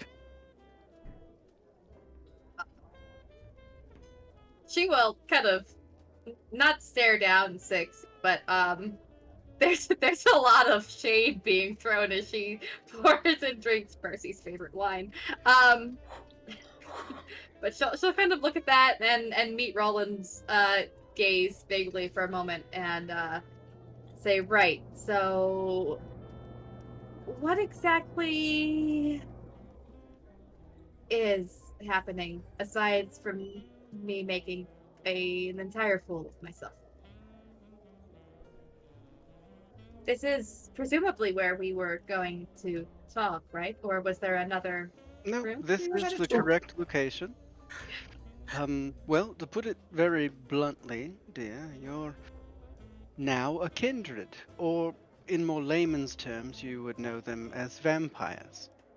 That's what you are. Welcome. Ta-da! Mercy's far- kind of had a sense that something weird was happening, right? As far as Oh. reveals go, this is one of the more. There's no like wah wah French horn, but it's like, oh fuck, like as far as reveals that there's more beyond mortal life, reveals that there's like more things out there than just people. How many of those shows would, oh fuck, it reveals that there's more than what you thought there was, and the whole scape of reality is different. This is a, oh fuck, this is it. As this is all processing in her head, I'm going to look to the two gentlemen in here and go, pass out to throw up, and slide 100 across the table. So, then, Neither. given this, Neither. given this reveal, Todd, Can I make a quick roll, Todd? Absolutely. What are first very off? intrigued. Tell me your intention of this roll. Okay. So I'm making this roll in response to what Magdalena just said. Right? Oh, the bet of whether or not Six is going to pass out and throw up. I'm gonna try to. I'm gonna try Six? to. Yep. No, sorry, not Six. Sorry. No, Mercy. Magdalena. Okay. Magdalena. Yeah, it's on. Oh, I see. Mercy. Okay. So I'm going to see if I don't know anything about her other than what she looks like, the things that she says. I'd like to see if I can read her and see if I can tell, like, if she would have the mental fortitude to take something like this well or not. Are we're talking about I know. Mercy here, right? That's correct. Okay. Mercy. Did I say Six by accident? My bad. It's all good. I Mercy- thought Mercy- different things were going on too, so that's fine. I'm gonna say to take the measure of somebody that's probably going to be definitely social. That's going to be insight and wit. Okay, so I have cold reading as a specialty. Your specialization will apply here, so when you get to the bonus die portion, add 1. Okay. So let's go here. Speaking of, if you guys have roles that if you feel you have a specialization that'll work with this, let me know. You get bonus dice. So that's 4 successes, 2 of them blood. That's it. Fucking book garbage. Sometimes the dice are not the fanciest in the world, but Why don't I see his rolls? I don't know why Yeah. this doesn't You may show have up to in like. these rolls. You may have to Roll read. 20 doesn't. You gotta probably. You need to refresh it. Roll 20 is Yeah. kind of a bitch. I'm gonna do that. Mm, But he did get 4 successes for the audience. Are you doing your thing? He's trying. I still don't see it. It's okay. No big deal. Yeah, didn't show up. That's Not that I don't trust bizarre. you. I'll have to figure out what's going on with that. yeah, because I But- can see Yeah, Mercy's rolls. Yeah, I can everybody see else's it. rolls are. Yeah. Either way. Anyway, indeed. You get 4 successes on your insight and wits. Yep. She looks like she's civvy, no question about it. She's definitely got some emotional tendencies going on, no doubt about it. But there's something to her. She might be tougher than you think. Mm. I think she's gonna be fine. I'm at her to throw up. I'll put 100 on. She'll be fine. All right. The 6 just take another long sip of her line. Yep. Yep. Okay, so prior to this moment, right? Beyond waking up covered in blood and all of these sort of subtle hints that her own body and mind have given her, Mercy had no idea that there was anything beyond, not even a suspicion, not even a vague optimism that maybe nothing. You were a communication specialist. You talk to people for a living. That's what you did. But in fairness, she made- kind of dabbled in the occult. I mean, I was gonna say She did. She did. Have you seen vampire movies? I mean, This was not you- anything you that happened knew tonight. that Wasn't supernatural creatures existed, but it was more on the end of you knew stuff about occult-ish things. What could be like what you would find in if like a really good Barnes & Noble kept a proper stock of esoteric shit. Old religions, old things, and, the actual books and stuff that are published about vampire legends and stories, and Bram Stoker does exist. But you wouldn't have any Otherwise, idea it's that this just shit's fascinating. like legit. And now she's part of it. Okay. Good job, Kisogo. I approve of this. Beautiful, beautiful. That And is he's the a picture dick, of too. James as well. So. It works. Okay. And he always has that Mm. face. Pretty much. Let's Okay. see. Is she I going go- to roll for what happens here, or? Nope.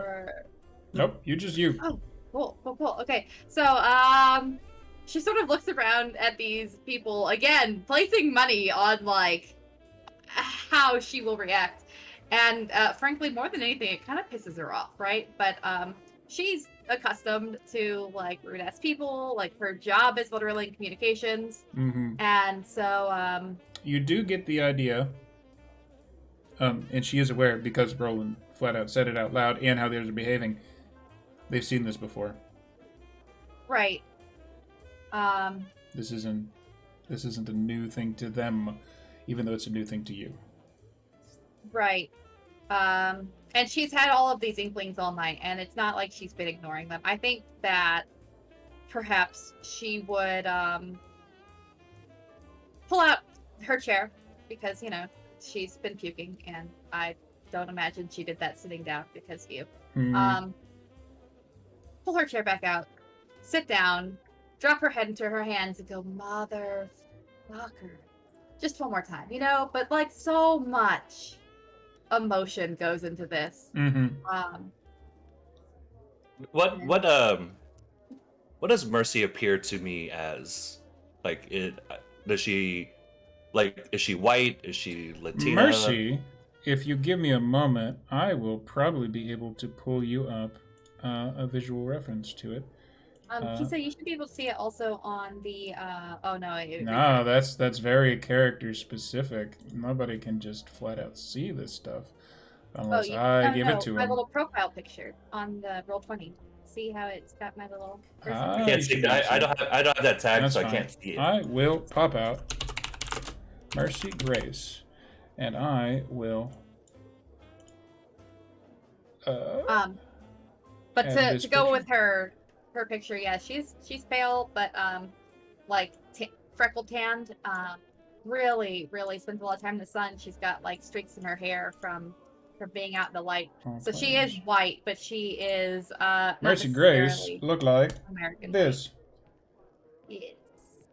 A lot of freckles. So, A lot of freckles. Oh, an unfortunate amount of freckles. Got it. so many freckles, so much time in the sun. Oh, Somebody dear. should tell this girl about sunscreen, really. Oh, she won't be having that problem anymore. I kind of tisk and pull out like some crumpled like 20s and count off like 100 and toss at the table towards Roland. I don't look at him still. 120s? No, 120s. 120s. Okay. Sorry. I take the money, put it in my wallet. Nice. So yeah, she mutters under her, not quite under her breath again, but actually just motherfucker. And she looks at these people and she's like, right, the secrecy, the fucking killing, those people then, they know. Unfortunately, yes, they do. And they're assholes about it. Yeah. She kind of looks at she looks at Maggie across the table, and she's trying. I mean, she's clearly aware that there is some sort of power dynamic here that Maggie's at the head of, but she can't help herself. She like throws a look over at her, like, "No, you think fucking vampires? Like, of course they're unhappy about it."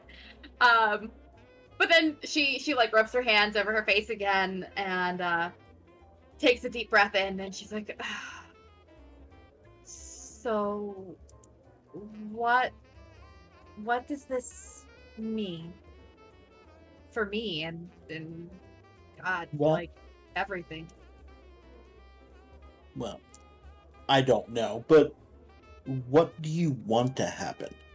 Because obviously you were alive, but we can change your identity, we can do a lot of things, but it's all based on what you want. But there are certain rules that you're going to have to abide by. You're kidding, right? I mean, I want? Yes. I'd Your- like your to go life back is- to before I woke up this evening. Thank you very much. In fact, I'd prefer to have never met any of you if I'm quite frank. What do I want? I would like to be clear about something. None of us made you this. We helped you from getting killed tonight. She will give him a really solid look. And sort of again glance around and like sort of compose herself, because she realizes, communication's what she does. She's not doing anything to help herself here, and she's not reacting from a helpful place. So again, she'll drop her head into her hands and take like a big deep breath and look up and meet Roland's eyes and say, I'm really sorry. I don't mean to be rude. This is a lot. It always is. Yeah, and you guys are making bets, and I get it. Like, it must be funny, but and she'll realize again that she's escalating and say, but it's not normal and everyday for me, and with all of the secrecy. And yes, okay, I get it. There are rules, but this isn't easy, and you aren't really doing anything to help make it easier right No, now. but None of us can help. None of us Yeah. can help. You have to decide whether you're going to accept this or not. The longer it takes for you to accept it, the harder it is going to be on you. For full You're dead. transparency, You're here dead. as well. There's nothing that you can do about this. James, so you need to fucking suck it up, all right, and stop whining about it. James. Full transparency, dear, and to Mr. Kessler's point, either you accept it and choose to live by the rules that we will then provide you, or we will have to remove your head from your shoulders so that you don't become a liability. That is an extreme scenario. Let's be clear. But you have to understand what you're getting into here.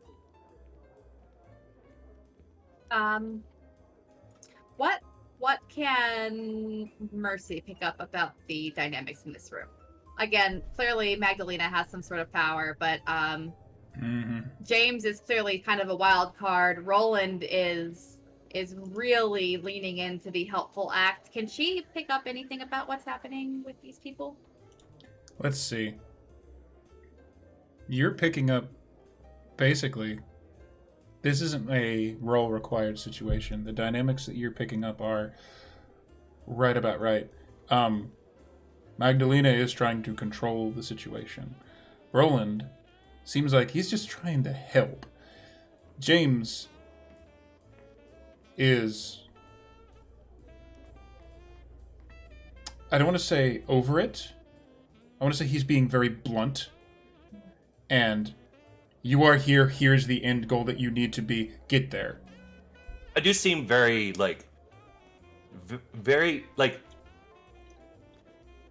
just extraordinarily angry. Like, I could see you, you probably could tell that if my character's, of this personality, that there would be some type of, anger there, but I just seem very angry for some reason. Even more than I probably should, or what is maybe acceptable. And I think that most of y'all will probably be able to pick on that up on that as well. Yeah. Okay. So that's where you're at. And 6 is kind of unknown at this point, right? We haven't really gotten much of anything except Not a bit. She seems trusted, but cold, subservient. cold, calculated, She's drinking wine. and she is drinking wine, which should key into something. Right. Well, yeah, she's clearly enjoying my favorite wine.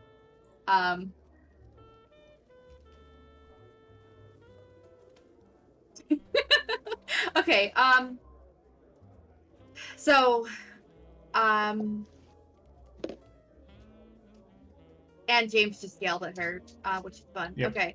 That happened. So Yeah, the yelling, I'm not looking at her at this point.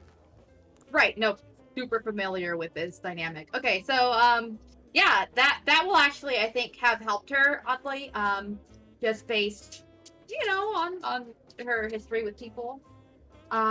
So James yelled, got angry, got mad, and then when she didn't immediately respond to that, he was like, whatever, I'm done, right? And so, she'll kind of look at him and look at the others and just be like, right, okay, so I'm dead, we're vampires, well, most of us, and that one's drinking my wine, so what are the rules?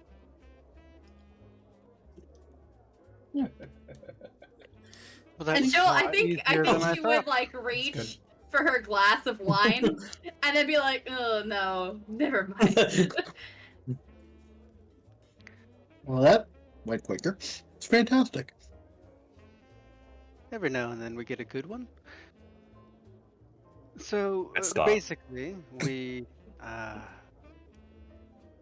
maintain the secrecy about our kind. There is a local government, a shadow government, if you will, that you will have to meet with there's a prince that runs the city, and he has court, and there are many clans of which we are all a varied variety of. And each clan has a bit of their own unique characteristics. For the most part, um, we try to live in harmony, but when things don't work out, we turn to the prince and make it his problem.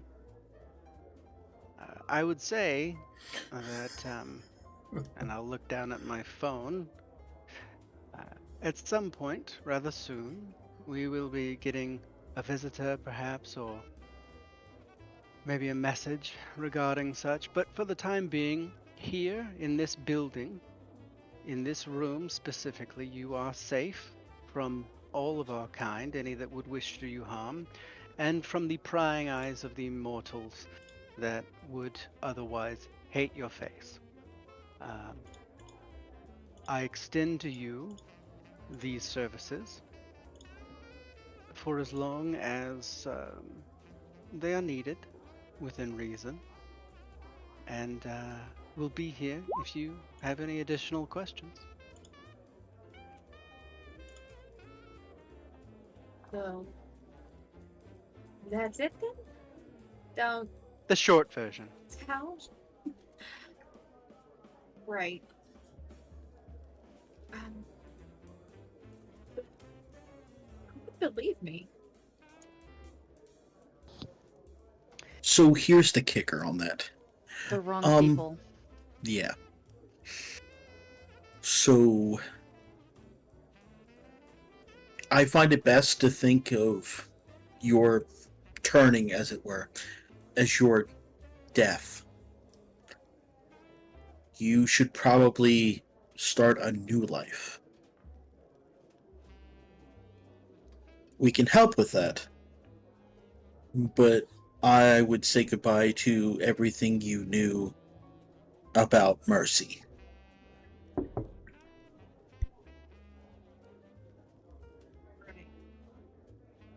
I look very bored. He's kind of a dick, you know? Please tell me that was out loud and in character. Yes, you know what? Yeah. You're kind of a dick. I like We kind all of half joke. cope with undeath in our own way.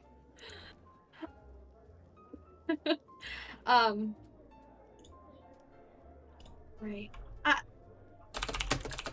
I don't I don't even know where to begin. I can help with that. It's just you need to come to grips with all of this, and then we can work from there. Right. Who's hired you anyway? Who hired me? Nobody. No, I said sired. Oh, sired. Oh, yeah. I'm talking Sired, that sorry. towards her. When you say sired, What do you remember before you woke up in the building? I got ready for work. I'm not really sure I remember that so much as I was dressed for such. I had my things with me. I was supposed to give some sort of green energy kind of press conference. You know, that's what I do. I kind of do some PR, a little bit of communications and things, and then I woke up. That's all very fascinating. However, there are some points that I should make you aware of. The masquerade is upheld by 6 traditions, and before we go any further, since you're committing to this life, or unlife rather, I feel like it's imperative that you are aware of the rules at which you're agreeing. So first and foremost, the first tradition is known as the masquerade, and you shall not reveal your nature to anyone other than kindred, which that is our word for vampire, Otherwise, you will be punished. You have the second tradition of the domain, which is in your own home, so to speak. You are owed respect. This Nova, this club, is my domain, amongst other things. And that's why Rufus over here cannot say the things that he truly wants to say to me. The third tradition is the progeny, and that's where you come in a little bit. Whereas generally when one of our kind is made, sired, if you will, the siring, the creation, is not done without the authority of the prince, or the local government, as it were, or the elder of the clan. Therefore, you're kind of in a grey area, because without a known sire and without permission to be sired, it will be up to the court and the prince to decide if you get to remain. So there's that. In that regard, if you have a sire, you are to obey your sire until they release you, or bad things could happen. And the fifth tradition would be hospitality, which is what you're all observing now. My hospitality and yours to mine. And finally, and perhaps the most imperative of the domains, the traditions, is that murdering one of your kind, a kindred, a fellow vampire, is strictly prohibited and will result in your death, as well as probably any of the others that you love and care about, just for retribution. Unless, of course, it is sanctioned by the prince, in which is a whole other thing. But those are the most important things that you can live by at this time. And I would stress very, very much that you retain them and know them well. Now, Mr. Kessler, I believe you were saying that he is a dick, but again, he is unique, like many of us, in the way that he processes his emotions. And you will find that in your unlife, you will become a more exaggerated version of yourself, most likely. Given enough time and enough bullshit, we all become a little more cynical.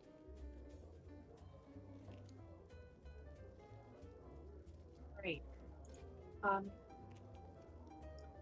Okay. Sorry to exposit so much. No, it's helpful. Secrecy, progeny, domain, hospitality, do no harm to certain people. Is that it? For the most part.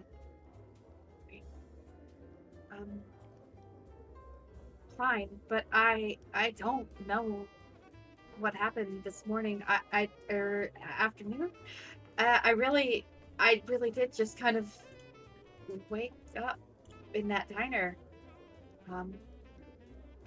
Maybe I can remember something if I just take some time and think. We can actually do that right now since you're actively working on a memory thing. So what I'm going to have you do is same thing that you rolled before, but the first time that you woke up in the diner wasn't such a great time. That'll be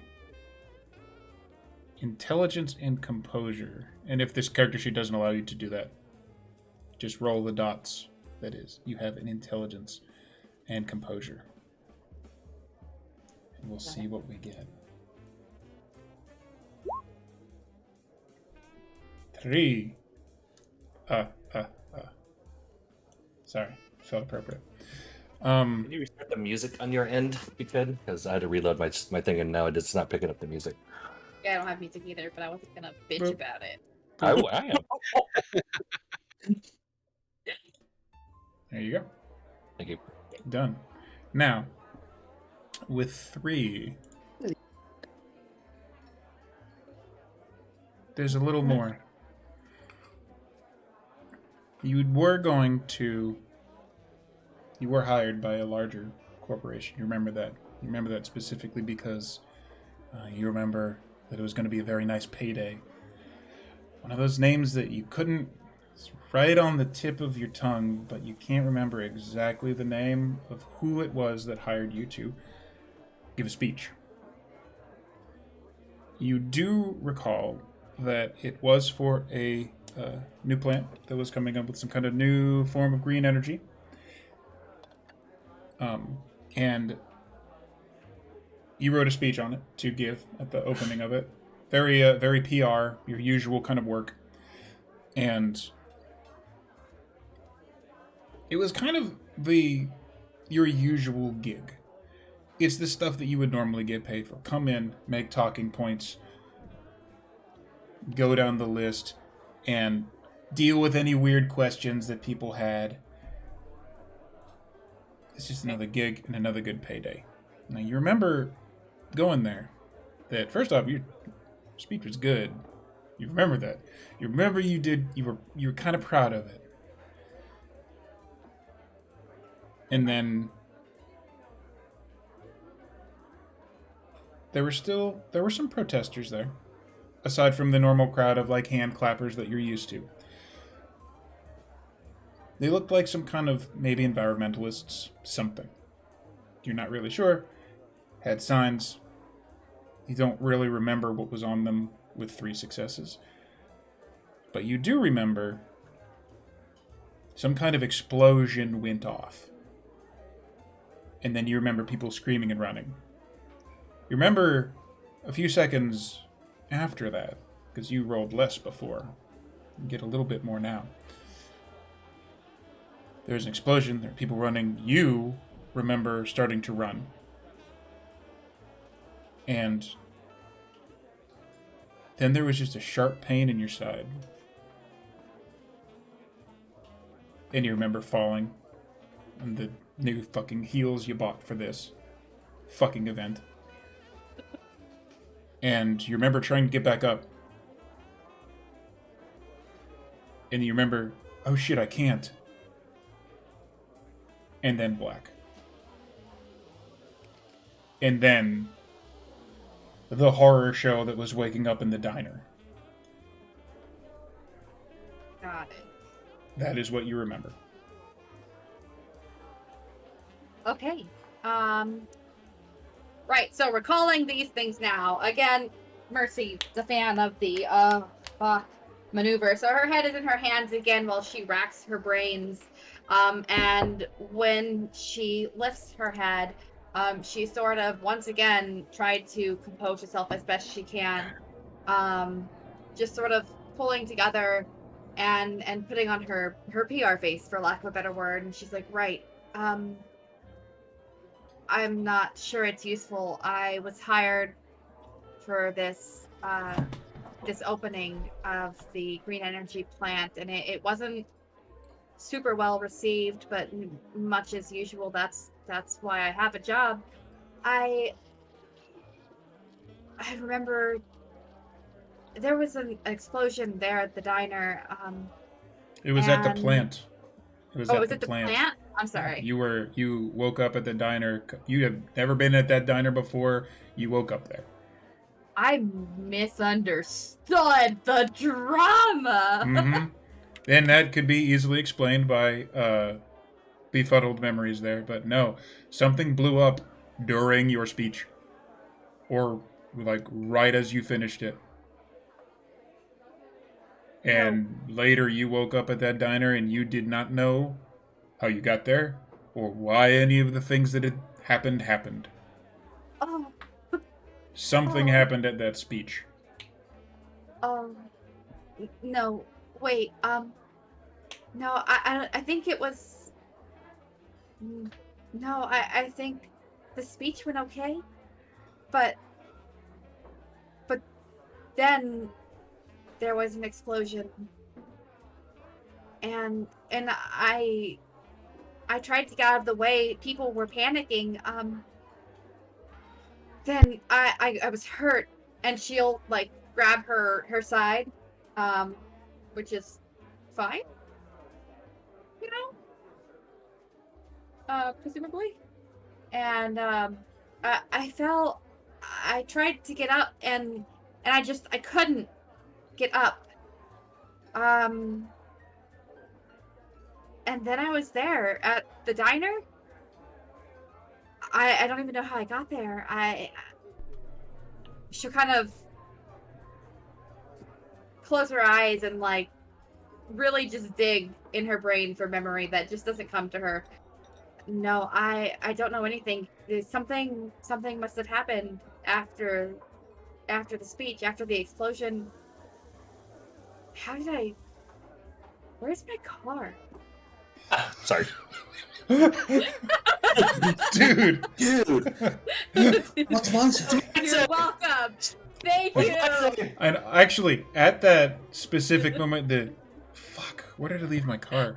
That a moment that is a very legitimate moment besides the jokes, which are very welcome.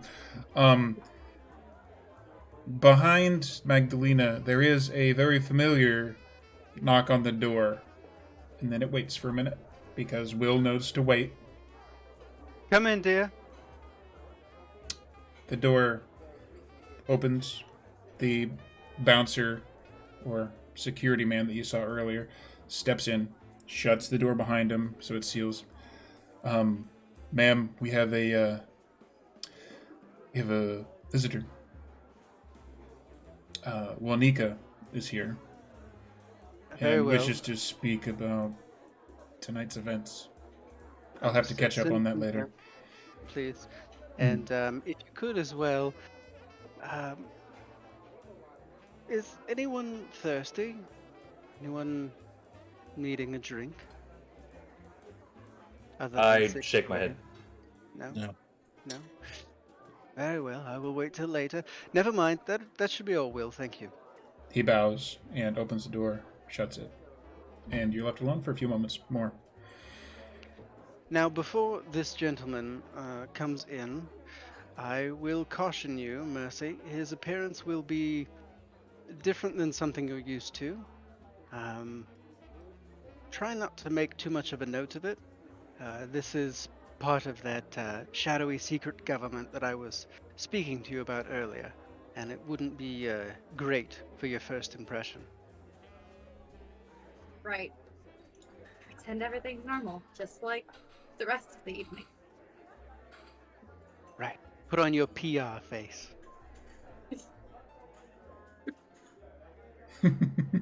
So in the meantime, Maggie knows modern words. She knows these things.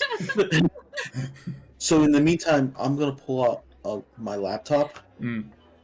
and I'm going to try and find some camera footage from her event speech. Cell phones, see if anything's on the internet anymore. So that is also going to be a fun little roll I'll have you do while other things happen, because this isn't something that'll happen right away, of course. You'll have to take time and do this, so you are starting this now. But we'll go ahead and make the roll right now. I'm going to say that's going to be... Since you're not trying to outsmart something, I'm going to say that's going to be a roll of technology and wits. Do you have... I assume you have a specialization of what you're trying to do, right? So technology and wits, and go ahead and add 1 die for your specialization. Let's see if it pops. When it does. Rolls are not showing up for some reason because Roll20 is weird. But as he's doing that, so okay, there it is. That's a 2. One of them is a 10. That's 2 successes. All right. So there's only about a few seconds or so, 10-15 after Will leaves, before without a knock this time, notably, the door that you're in opens. And somebody walks. Who shall be named? Tim. Some will call me. Tim's not here. No, Tim is not here. As I dig through this is a gentleman walks in. He's a tall gentleman. Roundabout as tall as I would argue Roland is, on the bigger end. He's dressed actually quite similarly to James to a degree, but probably arguably worse. He's Excuse me. no worse than James.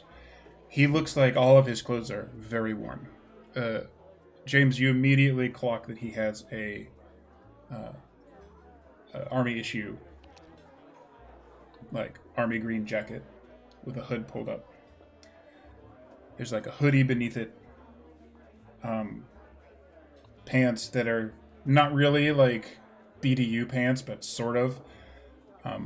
Solid boots. It sort of looks like it kind of fits him, and he very much gives the appearance of somebody who has been on the street for a significant amount of time. As soon as he walks in, Magdalena's going to greet him. Mr. Juanico, so glad of you to join us this evening. Apologies for the short notice. Is there anything that I can provide before you get underway with what you need to do? I think business is where we should start tonight. Shit happened. And he moves further into the room, into the nice lighting that Maggie has set up. And through just the clothes and stuff, you see everyone who knows what a Nosferatu is absolutely one. Mercy, you see somebody who is very clearly a monster has stepped into the room. As soon as I see like what he is, I very immediately turn and observe Mercy with a mild a mild look of interest. What you see there is something. Well, you've definitely never seen anything like this before. Guy looks dressed like bum-ish, but fingerless gloves. Skin isn't any kind of human racial skin tone that would be normal. It is like this weird blend between like ash gray and almost like a purple. His eyes are, the whites of his eyes are black, and the irises are red. And you can see a little bit of like scraggly hair down there. And he does have a set of all fucking things that doesn't seem to be sense-making for vampire talk that you've heard all night. He has a pair of like tusks like coming up that seem to interfere a bit with his speaking. He's big. His manner is intimidating, very broad-shouldered. And you were just told that there were monsters. You just experienced a little of it out on the streets, and now you are standing in front of one of them. Specifically James. Awareness and wits. Give me a quick roll. This is gonna be a secret. Okay. Does it need to be secret? Nah. I mean, I'm gonna say it out loud, so it's all good. Awareness and what? Wits, because you're spotting stuff. As I pull this up very quickly. Booyah! You got several Nice. successes. So you get a good look at the Nosferatu in front of you. You quickly note that that is an old fucking jacket. It's not like... Doesn't look like it's probably something that was stolen. This looks like something that has been kept for a long time. Okay. Arm patch. Do I recognize the pattern? Distinctly. Okay, I turn back around. Distinctly. You note with... You got 4 successes. Right out the gate, you note that he's in... Well, if this, in fact, does belong to him, which Juanica is written on the little nameplate there. Name patch. He was an E3.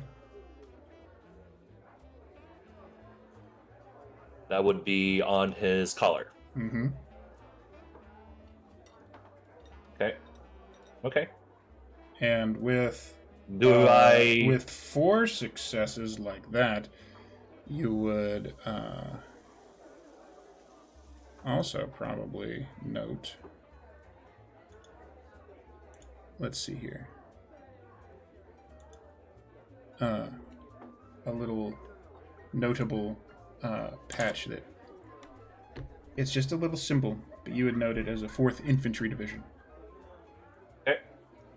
And it is... Oh boy, is it right out of your specific area of knowledge. Okay, got it. So on that,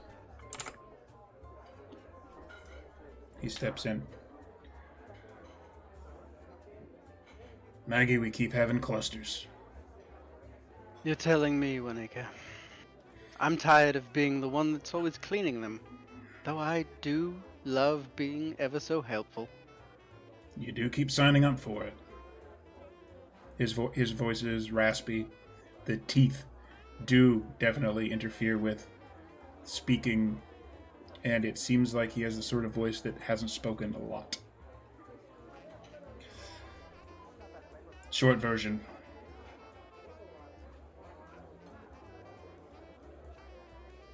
We're gonna need you to bring this new one to court tomorrow night. Wonderful.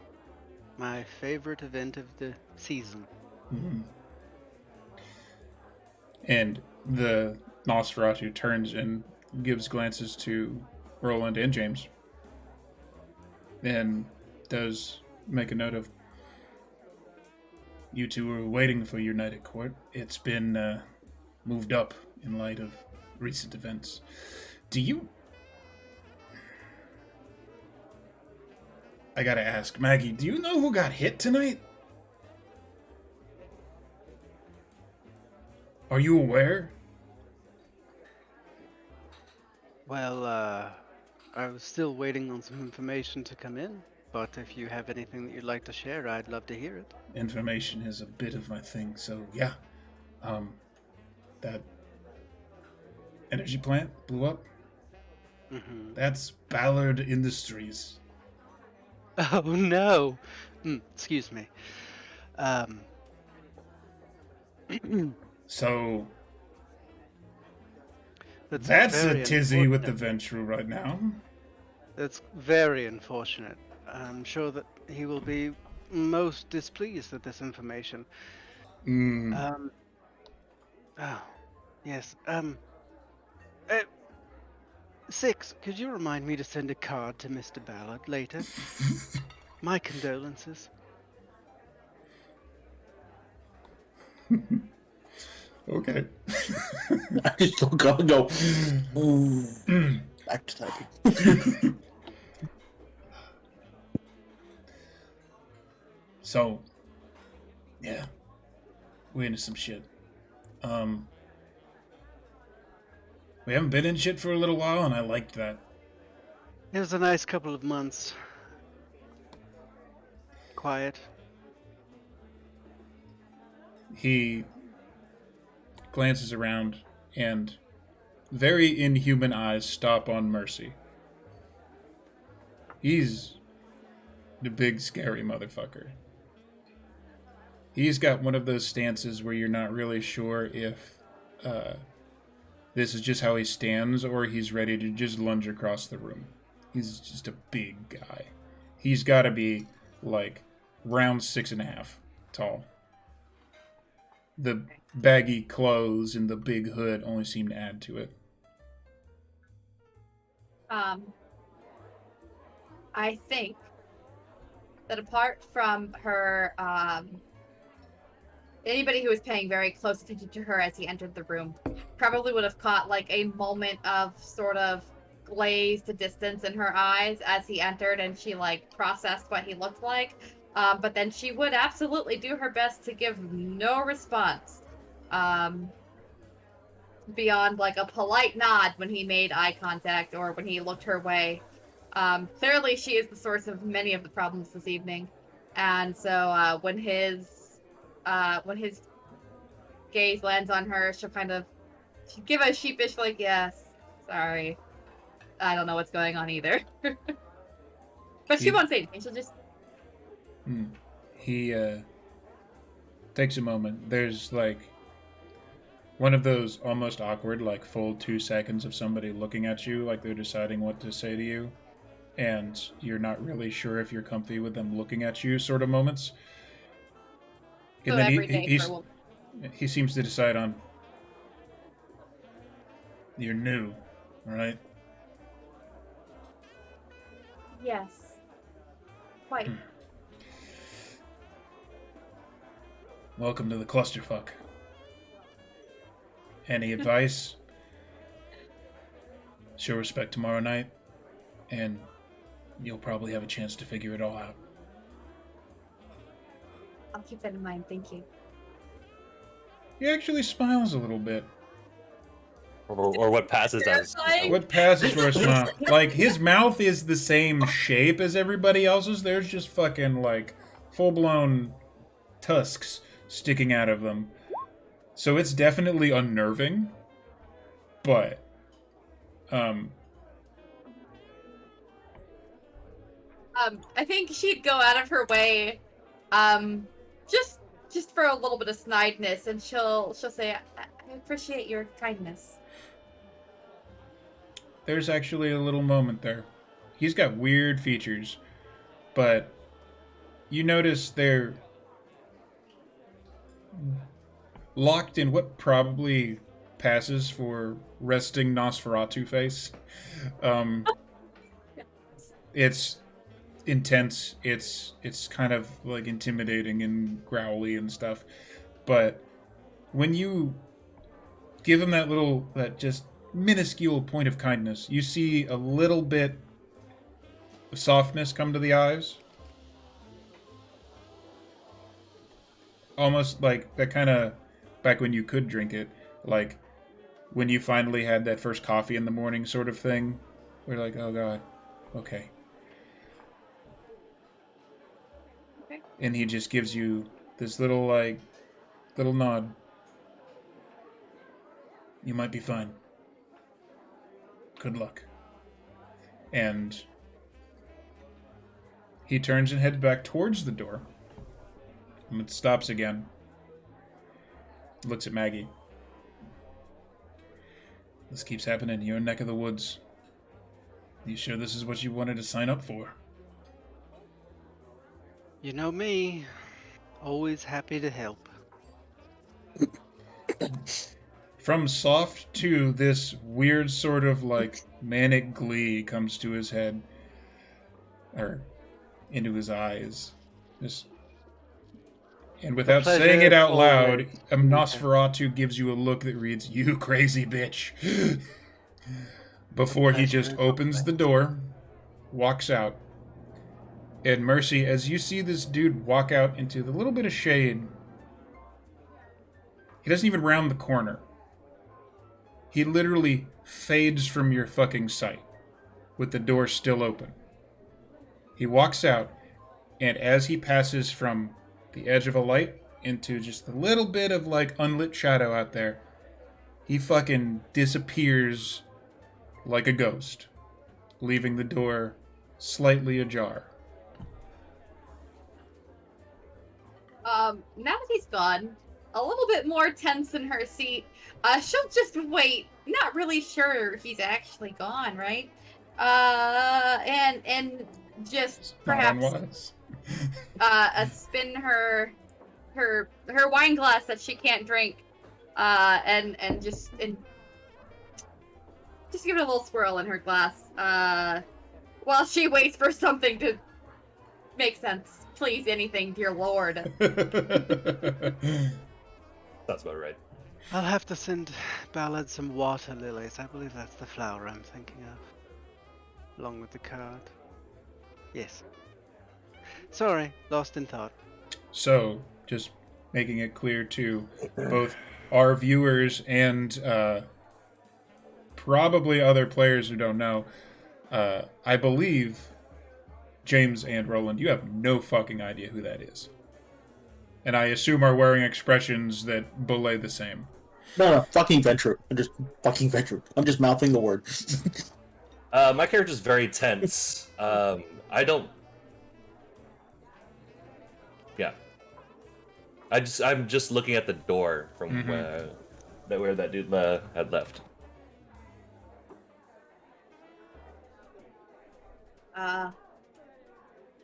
She will turn to look at James, who's clearly uncomfortable, and having perhaps held herself together a little bit better than he did at this moment, for only a brief moment, she'll look at him and say, "Friend, I guess?"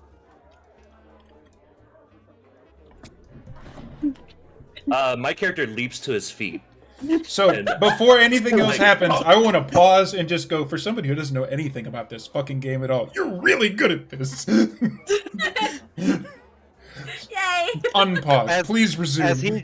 As he jumps up, I will go. I will remind you it's an Elysium, dear. Okay, so can that take place after my action? Because that'll be perfect for what I'm about to do. Sure. Is that okay? Yep. So as she says that, I leap to my feet, whirl around, and in my hand is a knife. And I say, hold on, let me get in the right frame of mind here. Excuse me. Okay.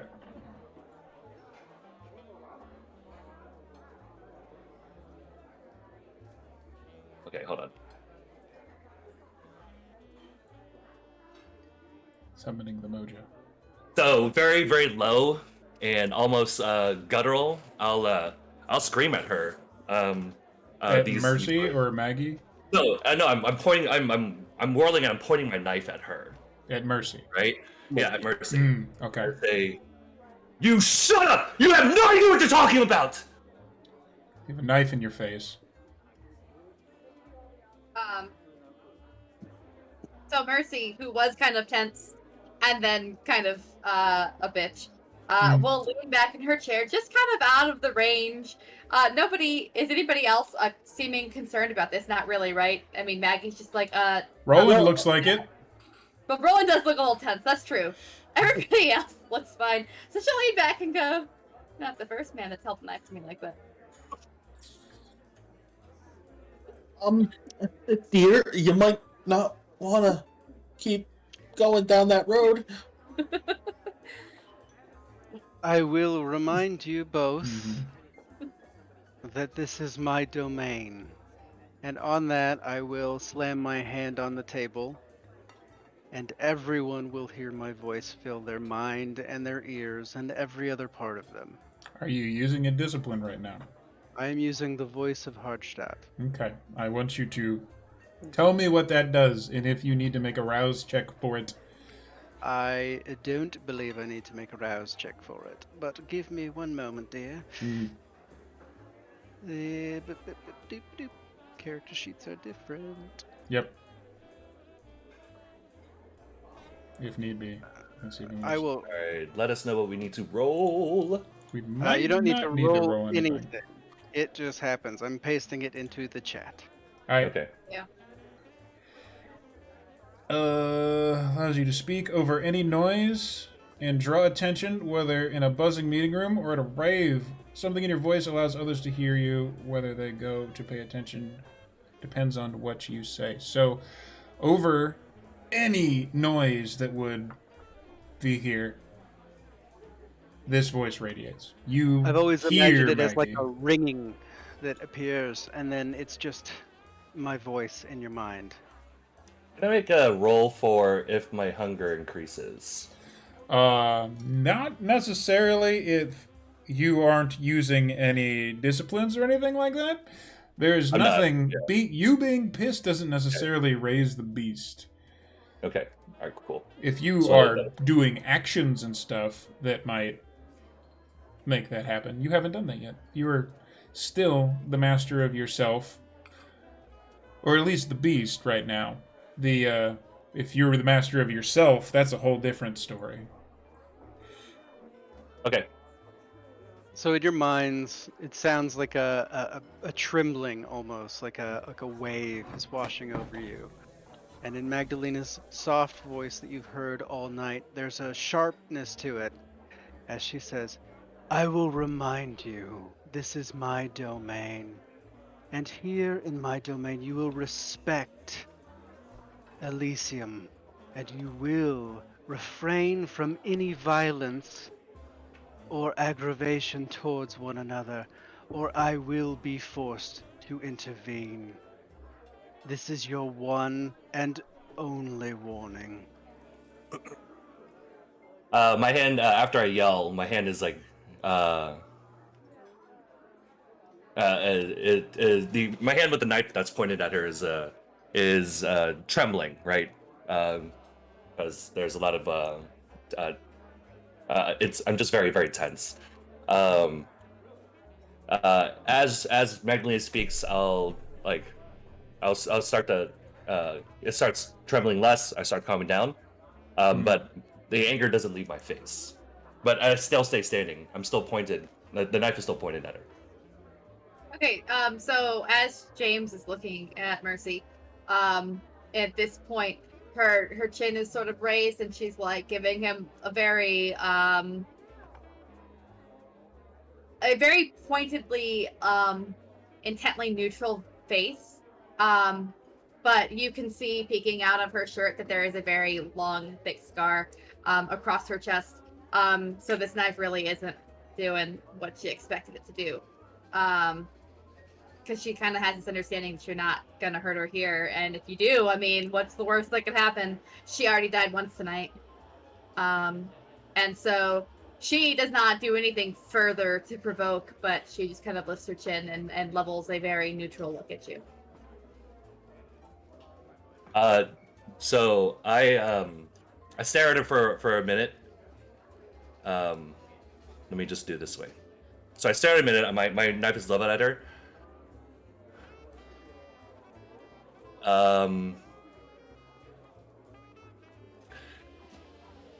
My character will stare at her for a beat, and then will laugh like this. My character will be just staring at her, and then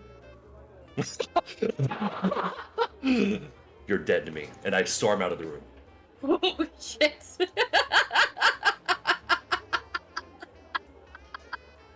As I pass back Magdalena, I go, ma'am, and I storm out.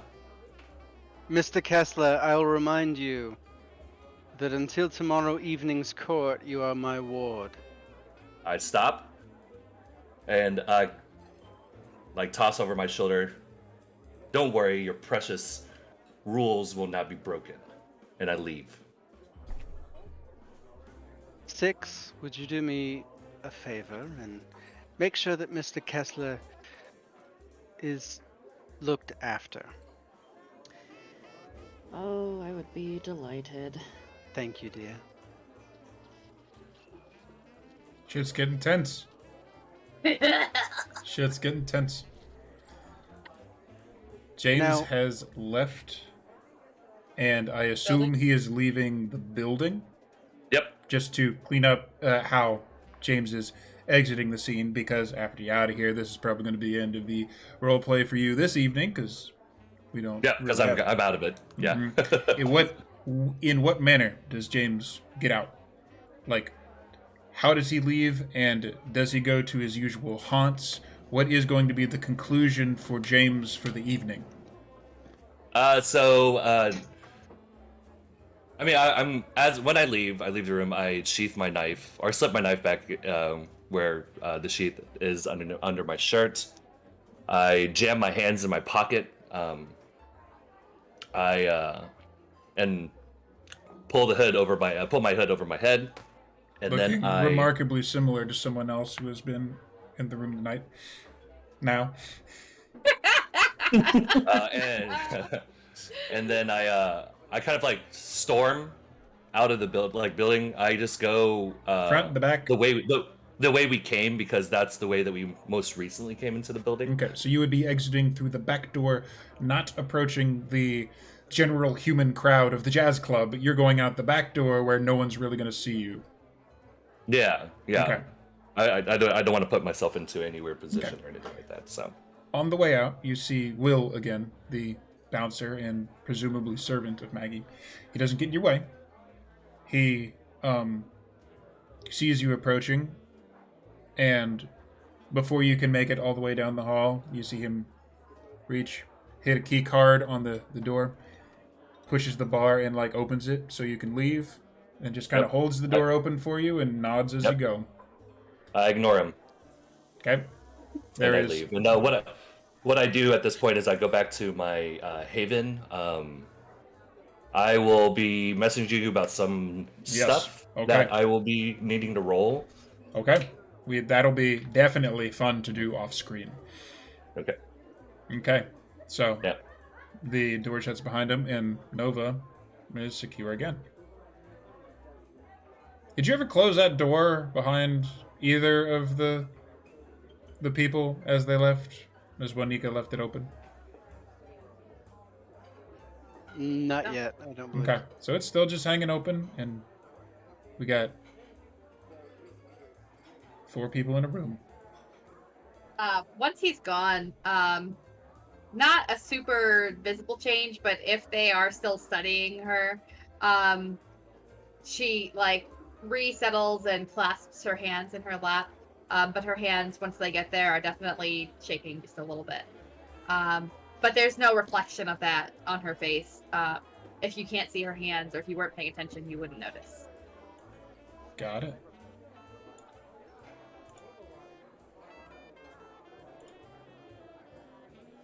Well, after that lovely display, I would like to point out to you, Mercy, that you're going to be around, hopefully, for a very long time. And it is probably better not to make enemies so swiftly. While that one in particular I can't quite get a read on just yet, I would advise you to be more careful with your chosen phrases.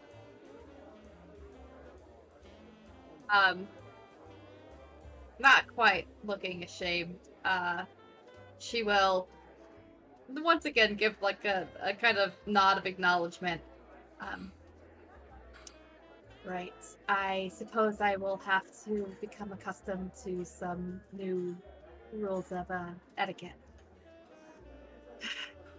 And she'll kind of look around at the table and everything and go, that was not really what I expected to happen, if I'm honest. Inside all of us, there is a beast that tends to like to get out sometimes. You experienced it, I'm sure, earlier in the night when you bit into the man's neck. Some have a greater hold, some less so. I advise not to stroke that beast on other people. They can and might have a tendency to kill you. And if you're not in a place that is an Elysium, they are perfectly, well, usually capable of doing so. Not that they won't be met with their own repercussions, but...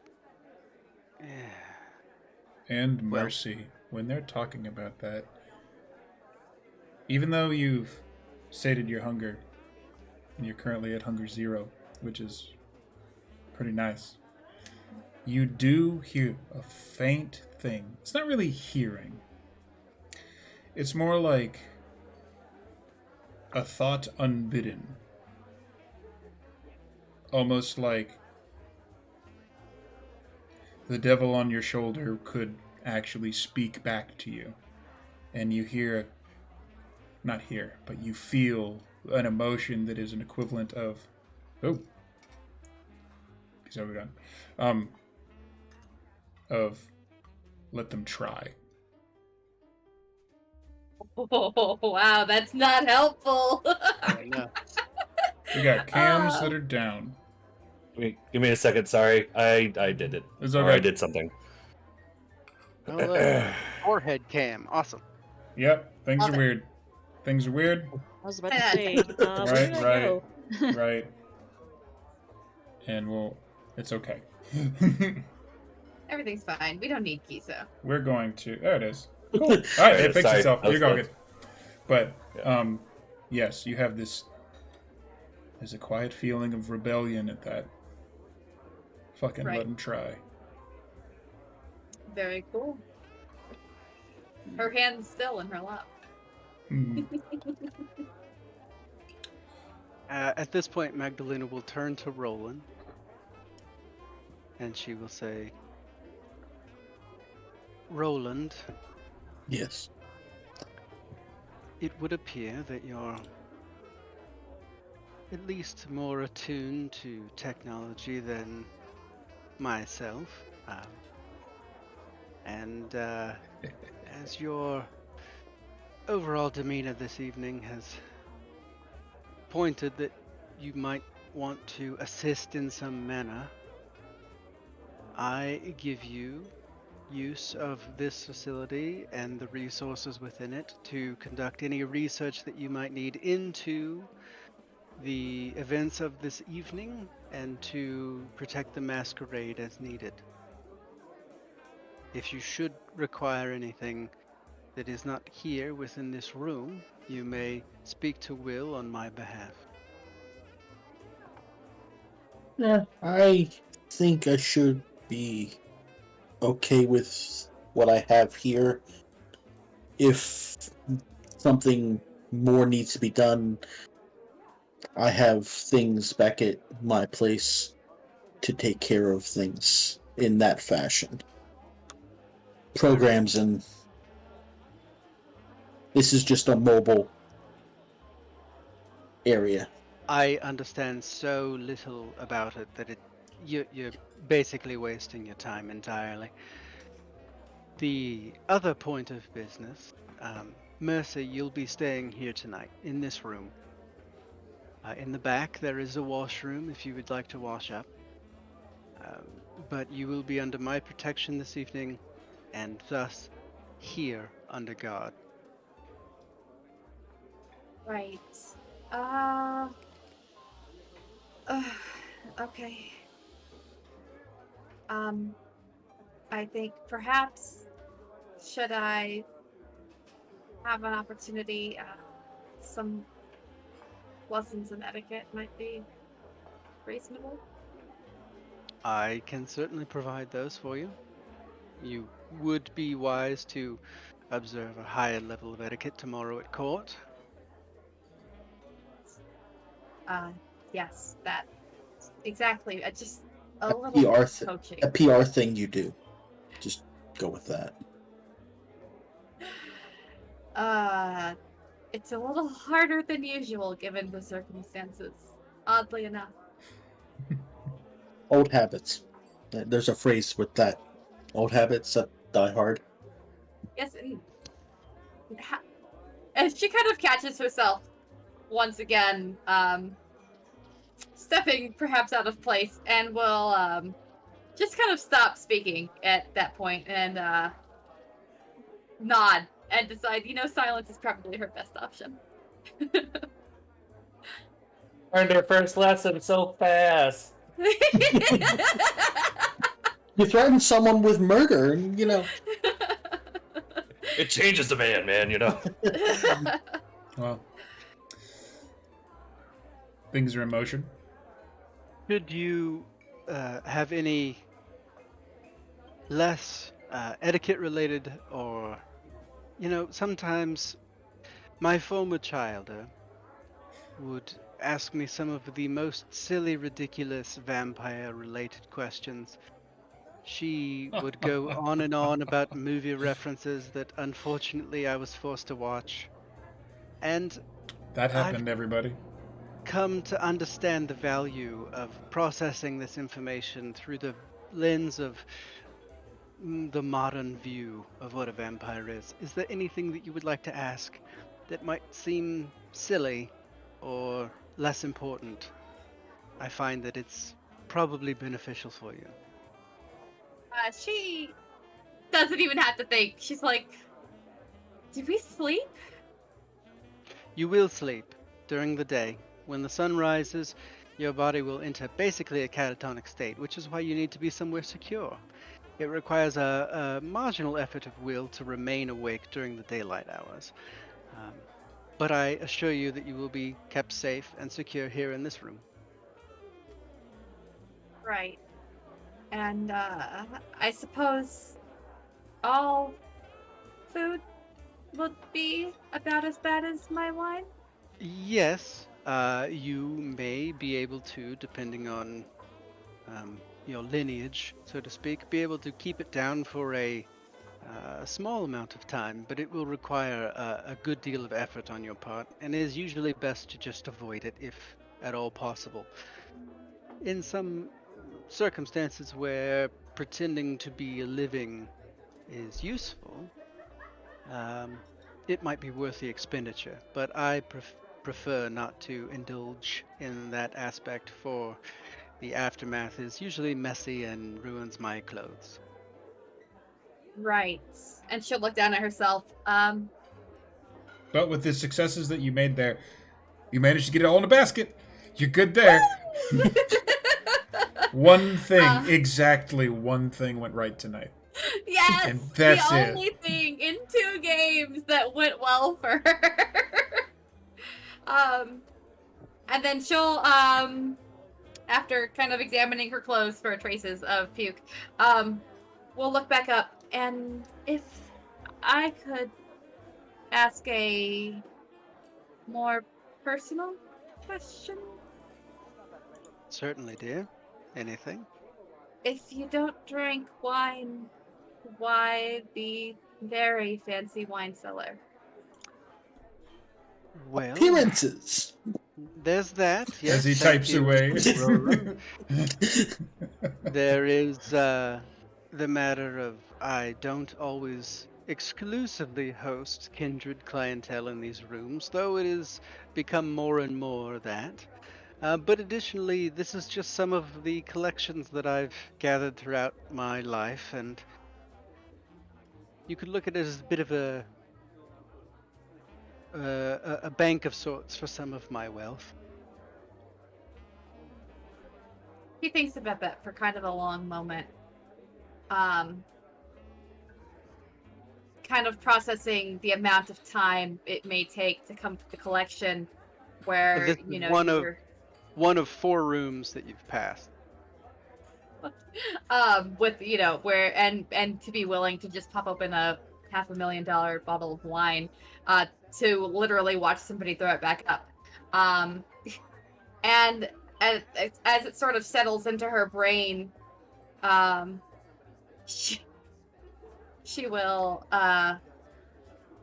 look around again at the wines and things, and there'll just be a moment where she's like,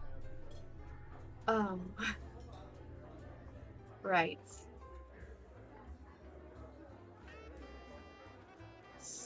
So, another personal question, and of course, I wouldn't mean any offense. How long have you been collecting wine? Collecting wine. Well, I've been collecting wine for over 100 years. But if you're trying to glean my age, which is a very poor way of doing it, I prefer not to tell. Let's just say I'm older than you, but younger than Jesus. Or at least the man who was known as Jesus.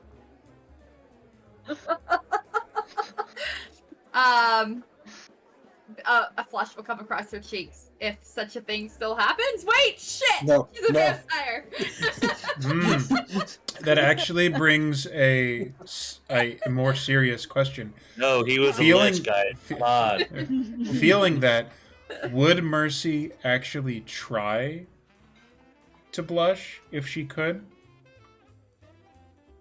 Because that could be a thing. Would it be reactive? Yeah, I think so. Okay, so we're gonna do two things here. Okay. I'm gonna have you go to your character sheet and click that little 10 at the top left. Uh-huh. And I want you to make a rouse check. So it's just one dice. So just write the word rouse, R-O-U-S-E, and it's just one dice. So Okay. we're gonna go through a little description here. Okay, so that's good. You do not get hungrier. There is still rocking at 0 hunger. It's a rare thing. I think this is actually the longest anyone has been at 0 hunger in my game so far. Oh my. That said, you have been sitting there and you're kind of getting used to this new sort of existence. You notice a few things from having this conversation. Normally, you're really into how to properly conduct yourself, how to hold yourself properly, how to speak properly. So you measure your breathing you're not just like breathing normally. There's a cadence and stuff to it. So far this night, after some time around after they were like, oh yeah, by the way, you're a vampire, you noticed a few things. You didn't have to inhale oxygen except to breathe it back out. You don't have to breathe. At that point when James had a knife on you and you just had your neck up like that, the little tiny thing in the corner of your brain was like, I'm not breathing right now. I forgot I was supposed to. And you didn't. Maybe, as you file that away in your brain, maybe there will be points where you should probably fake breathing when you're around regular folks. Might be a thing you have to think about. You're on the cold side all night. And there was a moment right there when you thought, like, oh, fuck, I should blush here. Like, just because that's the normal reaction people do, right? That's what people do. PR skills, I should be what people think. You felt something click in the back of your head. And you, not knowing what the name of it is, you used something that in game terms is called the blush of life. You feel your skin warm to a normal human temperature. Blush comes across their face just like you want it, like you felt like you should. Breathing feels like, okay, I'm doing this now. I should be doing this. I should be faking being human. And accidentally, you've kind of discovered just a hint of what it would be like to do this indefinitely. It is almost like you called back to that little tiny voice that's in the back of your head. Not the voice so much, but this thing, this beast that people have been referring to, well, vampires have been referring to, kindred have been referring to, all these new terms. And it responded and made you, when you asked it to, this source of whatever it is you are now, responded and made you more human, let you blush, let you react properly. A little bit of the old, like, this is how I could fuck with people, clicks into place. So you accidentally have discovered what the blush of life is. This is a game mechanic. You want to do that? We do it. Cool. Hey, we did it with story too, guys. That's good. I guess. Wow. Okay. First night. It's a rough one. Yeah. She like raises a hand to her cheeks. That's very passable, dear. Good job.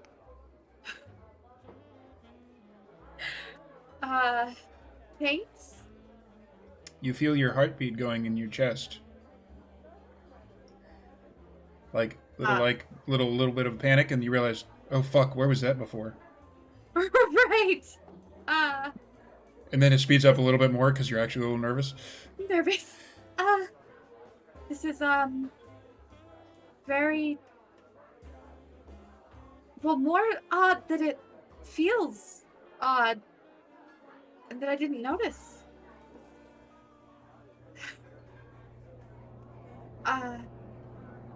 Is it always like this? The older you get, the less special it becomes. Savor it. Right. I suppose that's true. I couldn't recall the last time I've made mine move. See. Are you talking about your heart? I assume Magdalena is the Grinch heart. Though I Does do she recall, have one? No, it's Venture. She didn't have a heart at all. I do. There is a moment though, Magdalena, that you can't help.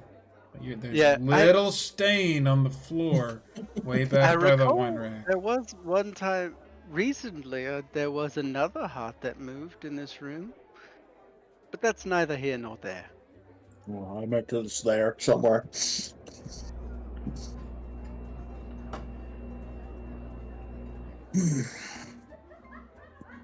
Is there anything else that I should know tonight? Well, you don't appear to be hungry, so we don't have to worry about getting you any food. But obviously, you'll be drinking vitae or blood of mortals. Don't drink the blood of vampires if you can help it. You can engage in something that is taboo amongst our kind.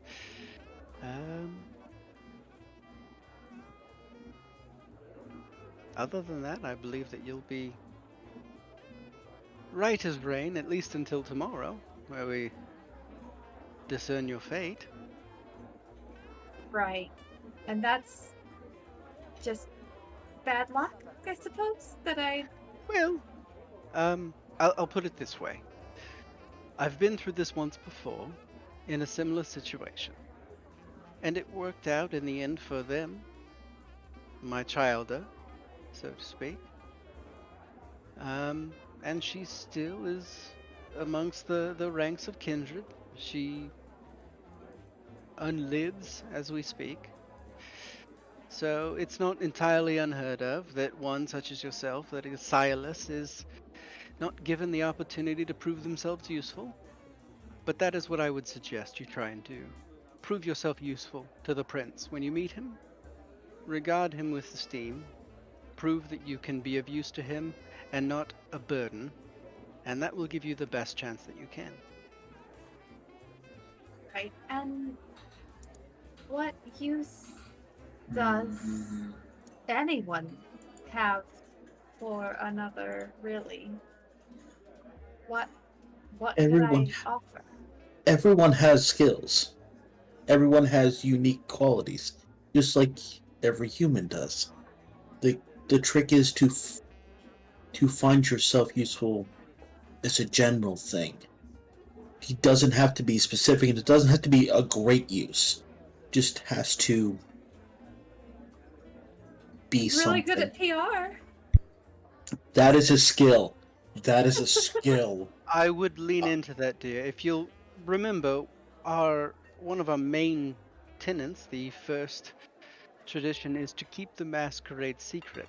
And the way to keep things secret often involves convincing the public and going on the news and covering up things that the public might find out of the ordinary. Find a way to use those skills to your advantage and to keep the masquerade from being breached, and you'll do quite well. Right. Okay. And then again, under her breath, still not super aware of the fact that, mumbling does little to prevent anybody from hearing what she's saying. She's like, I can do that. I think I can do that. Yeah. Yeah. Now, right about now, as your conversation is winding down,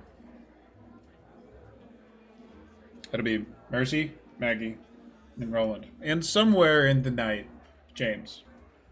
Somewhere in the night. Nope, you can't escape me. Somewhere in the night, James. What I do? I'm playing words on stream right now. No, you're good. Weird. Why You would you guys- do that? Come on. You guys feel the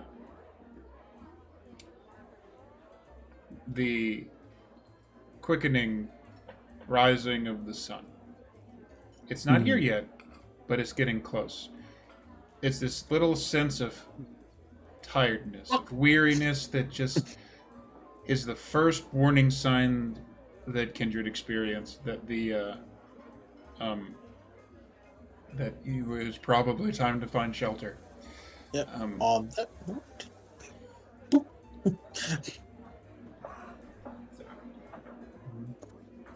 Okay, so we have a meeting tomorrow. I believe that gentleman said. Yes. When you Where? awake, please meet here, and we will travel together to court. Fair. I will see you tomorrow then. Do you need I- a ride? No, I have a ride. If I get any information from what happened at her speech, I will forward that information on to whom? Okay, so we'll get into that. That'll be a post-game thing. We'll play around with Discord, and all the things that you find out will be given to you. And if you wish to, you can share it with people. Well, that's why I'm asking for contact information. Oh, you're asking her. I got you. Yes. You guys haven't traded phones yet? I No. have this. I don't believe it receives anything more than phone calls, and I'll hold up my old ass Nokia brick. I Oh. do believe I have an electronic I have one of these. mail You address. want one of these? I don't these know new what that phones? is. No, It's a phone. I don't. No. I don't want that. No. I have an electronic mailing address. You're welcome to send things there. You can get it from, I believe, Will. Has my electronic mail address. Oh, okay. If you send things to Six, she should be able to make myself aware of them as well. 6. How do I get a hold of you then?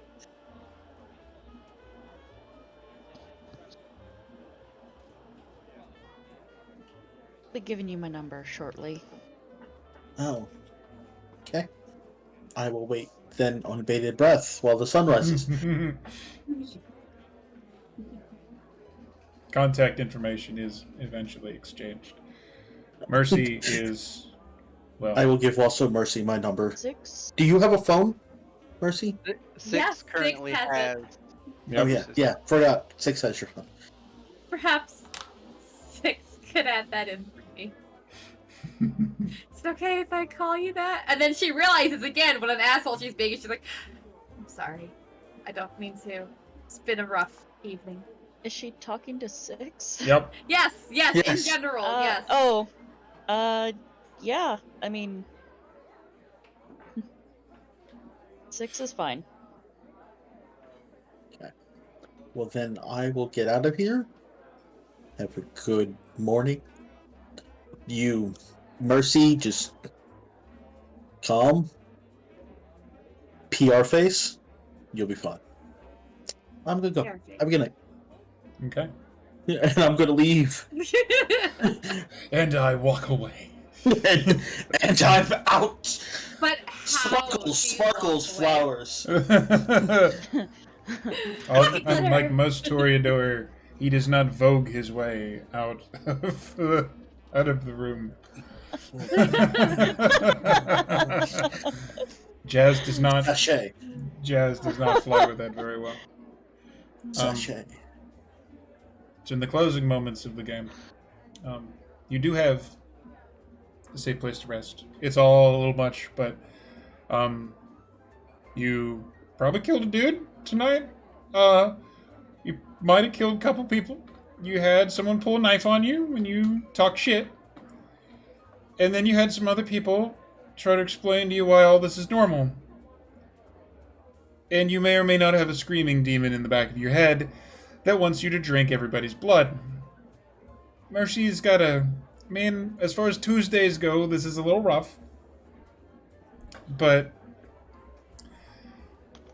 you at least have a safe place to stay. And not long after that, and well enough time for Roland and James to get to where they need to, the sun does eventually start to come up. And you feel yourself going into a...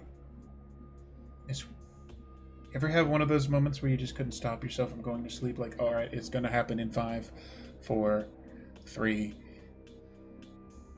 And you find yourself either a nice chair, a nice spot in the room, and very quickly, that's it. You are gone from this world. The implications of what that means kind of hover there. As a creature of the night, you just can't think even during the day. What are you? What are you really? What are these people really? But with the sun crawling up over Chicago's fucking massive skyline, you don't really have time to get any answers to that, and it'll probably come in time where tomorrow you got yourself a court date. So that, I feel, is probably the best place to end tonight's episode. So thank you guys for hanging out. Thank you for coming. Thank you for Kisa for exiting dramatically. It was wonderful. I loved every bit about dramatic. it. It was good. So dramatic. It was very good. Very fun. So, finally, everybody who has come in since we began, hi. Night, Excel. Thank you for, good night, Exodus. For stopping by. This has been me and my Chicago by Night game of Vampire the Masquerade. We'll go around one last time. Fine, I will hydrate, thank you. Do you think that we would be doing any interaction with our characters off stream, and if people would want to see that, they could join a Discord? That is a fun question that I have not considered. It could be. Or we could have brief little vignettes on nights where it would be appropriate. If everybody can get scheduling together.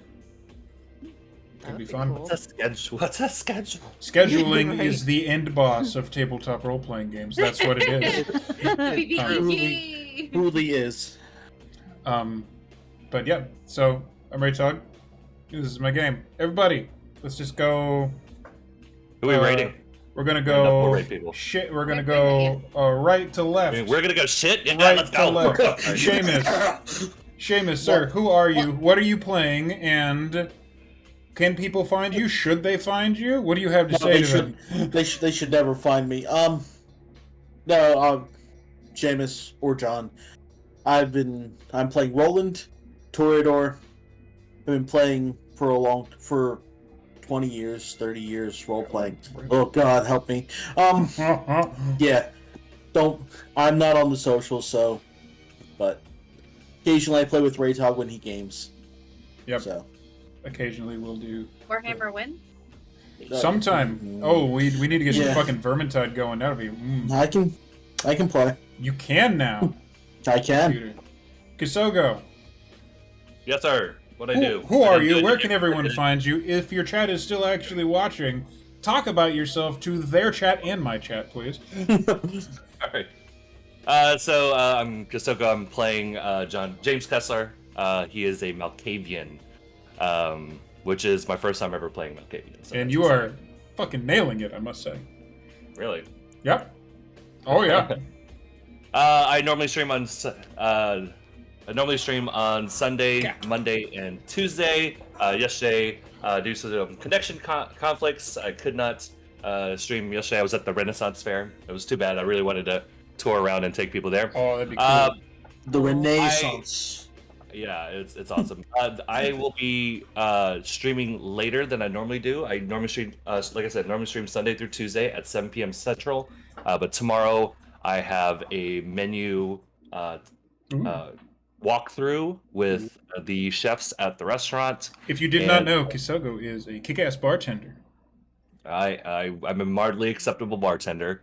Bullshit. Bullshit. I also have hosts at the restaurant next door in our building. You scoop ice with a glass, right?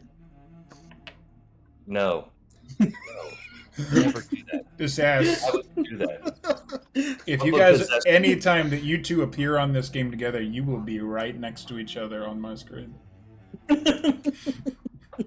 Beautiful. Wonderful. I hate everybody. Mizui, who are you? Where can we find you? And tell us who you're playing. Yes, I am Mrs. Mizui. I am on all the socials as Mrs. Mizui, including here on Twitch. I am not currently streaming consistently because I had a house fire, because my luck is brilliant, just like my roles in this game. But I am sorting that out, and I'll be back on as possible.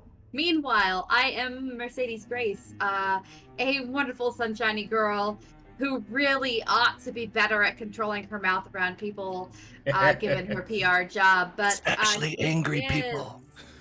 is. Listen, murder her. seriously, not the first time somebody's threatened to offer with a knife. Look at her. We're finding out things about Won't be the people. last. Clearly not. But yeah, she's really kind of a sunshiny girl. She typically is a little bit better behaved. Sunshiny. But man, she's had a rough night, and so hopefully things go better for her soon. Second night. And we'll see.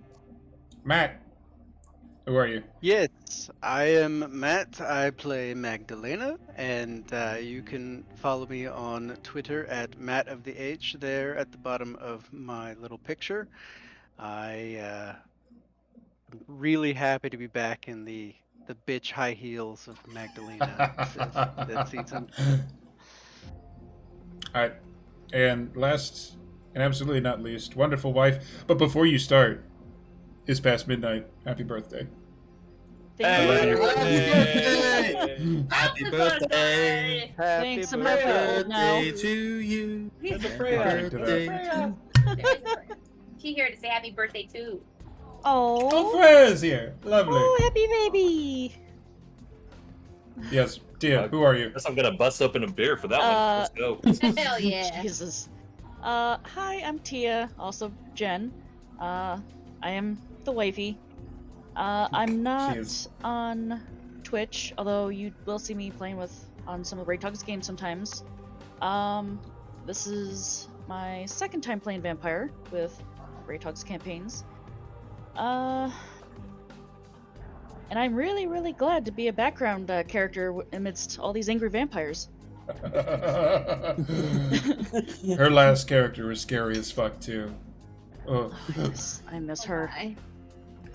she was a La Sombra. Mm. Oh no. That means something to me. No. Shadowy tentacles. Oh, those are fun. Yes. Hentai. Just think hentai. I want to have a hentai character. And on that note, we're gonna say goodnight, everybody. Hey, who do you want to double raid for? That is a great question. So, checking. Does anybody have a suggestion? I'm looking Do that at too. vampire games right now. So, as of now, nobody else seems to be playing the. You know who I think we should raid? Who should we raid? We should raid really Raygun because they are a they huge up right fan of Vampire. Yeah, they're on right now, Yes, and they're playing Back for Blood. and they're playing Back for Blood right now. Absolutely, I agree. Give me a link to this. Give me a link. Yep, I will put it here in your Discord or in your chat. Absolutely. So that's who we're gonna raid. Here, I'll show you guys who we're going to raid on my channel too. Absolutely. Really, Ray Gun. Did I spell it right? That's what I need. I need the right spells. They do like tarot readings, which is really cool. Fucking nice. They are definitely a they them. Gotcha. They don't. I don't know the phrase for that, but I'm just gonna say they them. Nice. Nice. They're super cool. They're super cute and adorable. Spooky. Anyone who horror reads sci-fi. tarot on their stream gets a win from me. Tarot Tuesdays. Tarot Tuesdays. There you go. You guys might find something else that you like. So, I thank you all again for watching. We're gonna raid out. Give Ray a bunch of love, and assuming everything works out, next week, Monday, because we have a court date to attend. It's gonna get weird. Oh, Get boy. real weird. Well, thank you guys again, and see you next time. My favorite Bye. terrain. Night, guys. Favorite terrain, yep. That's the one. See ya.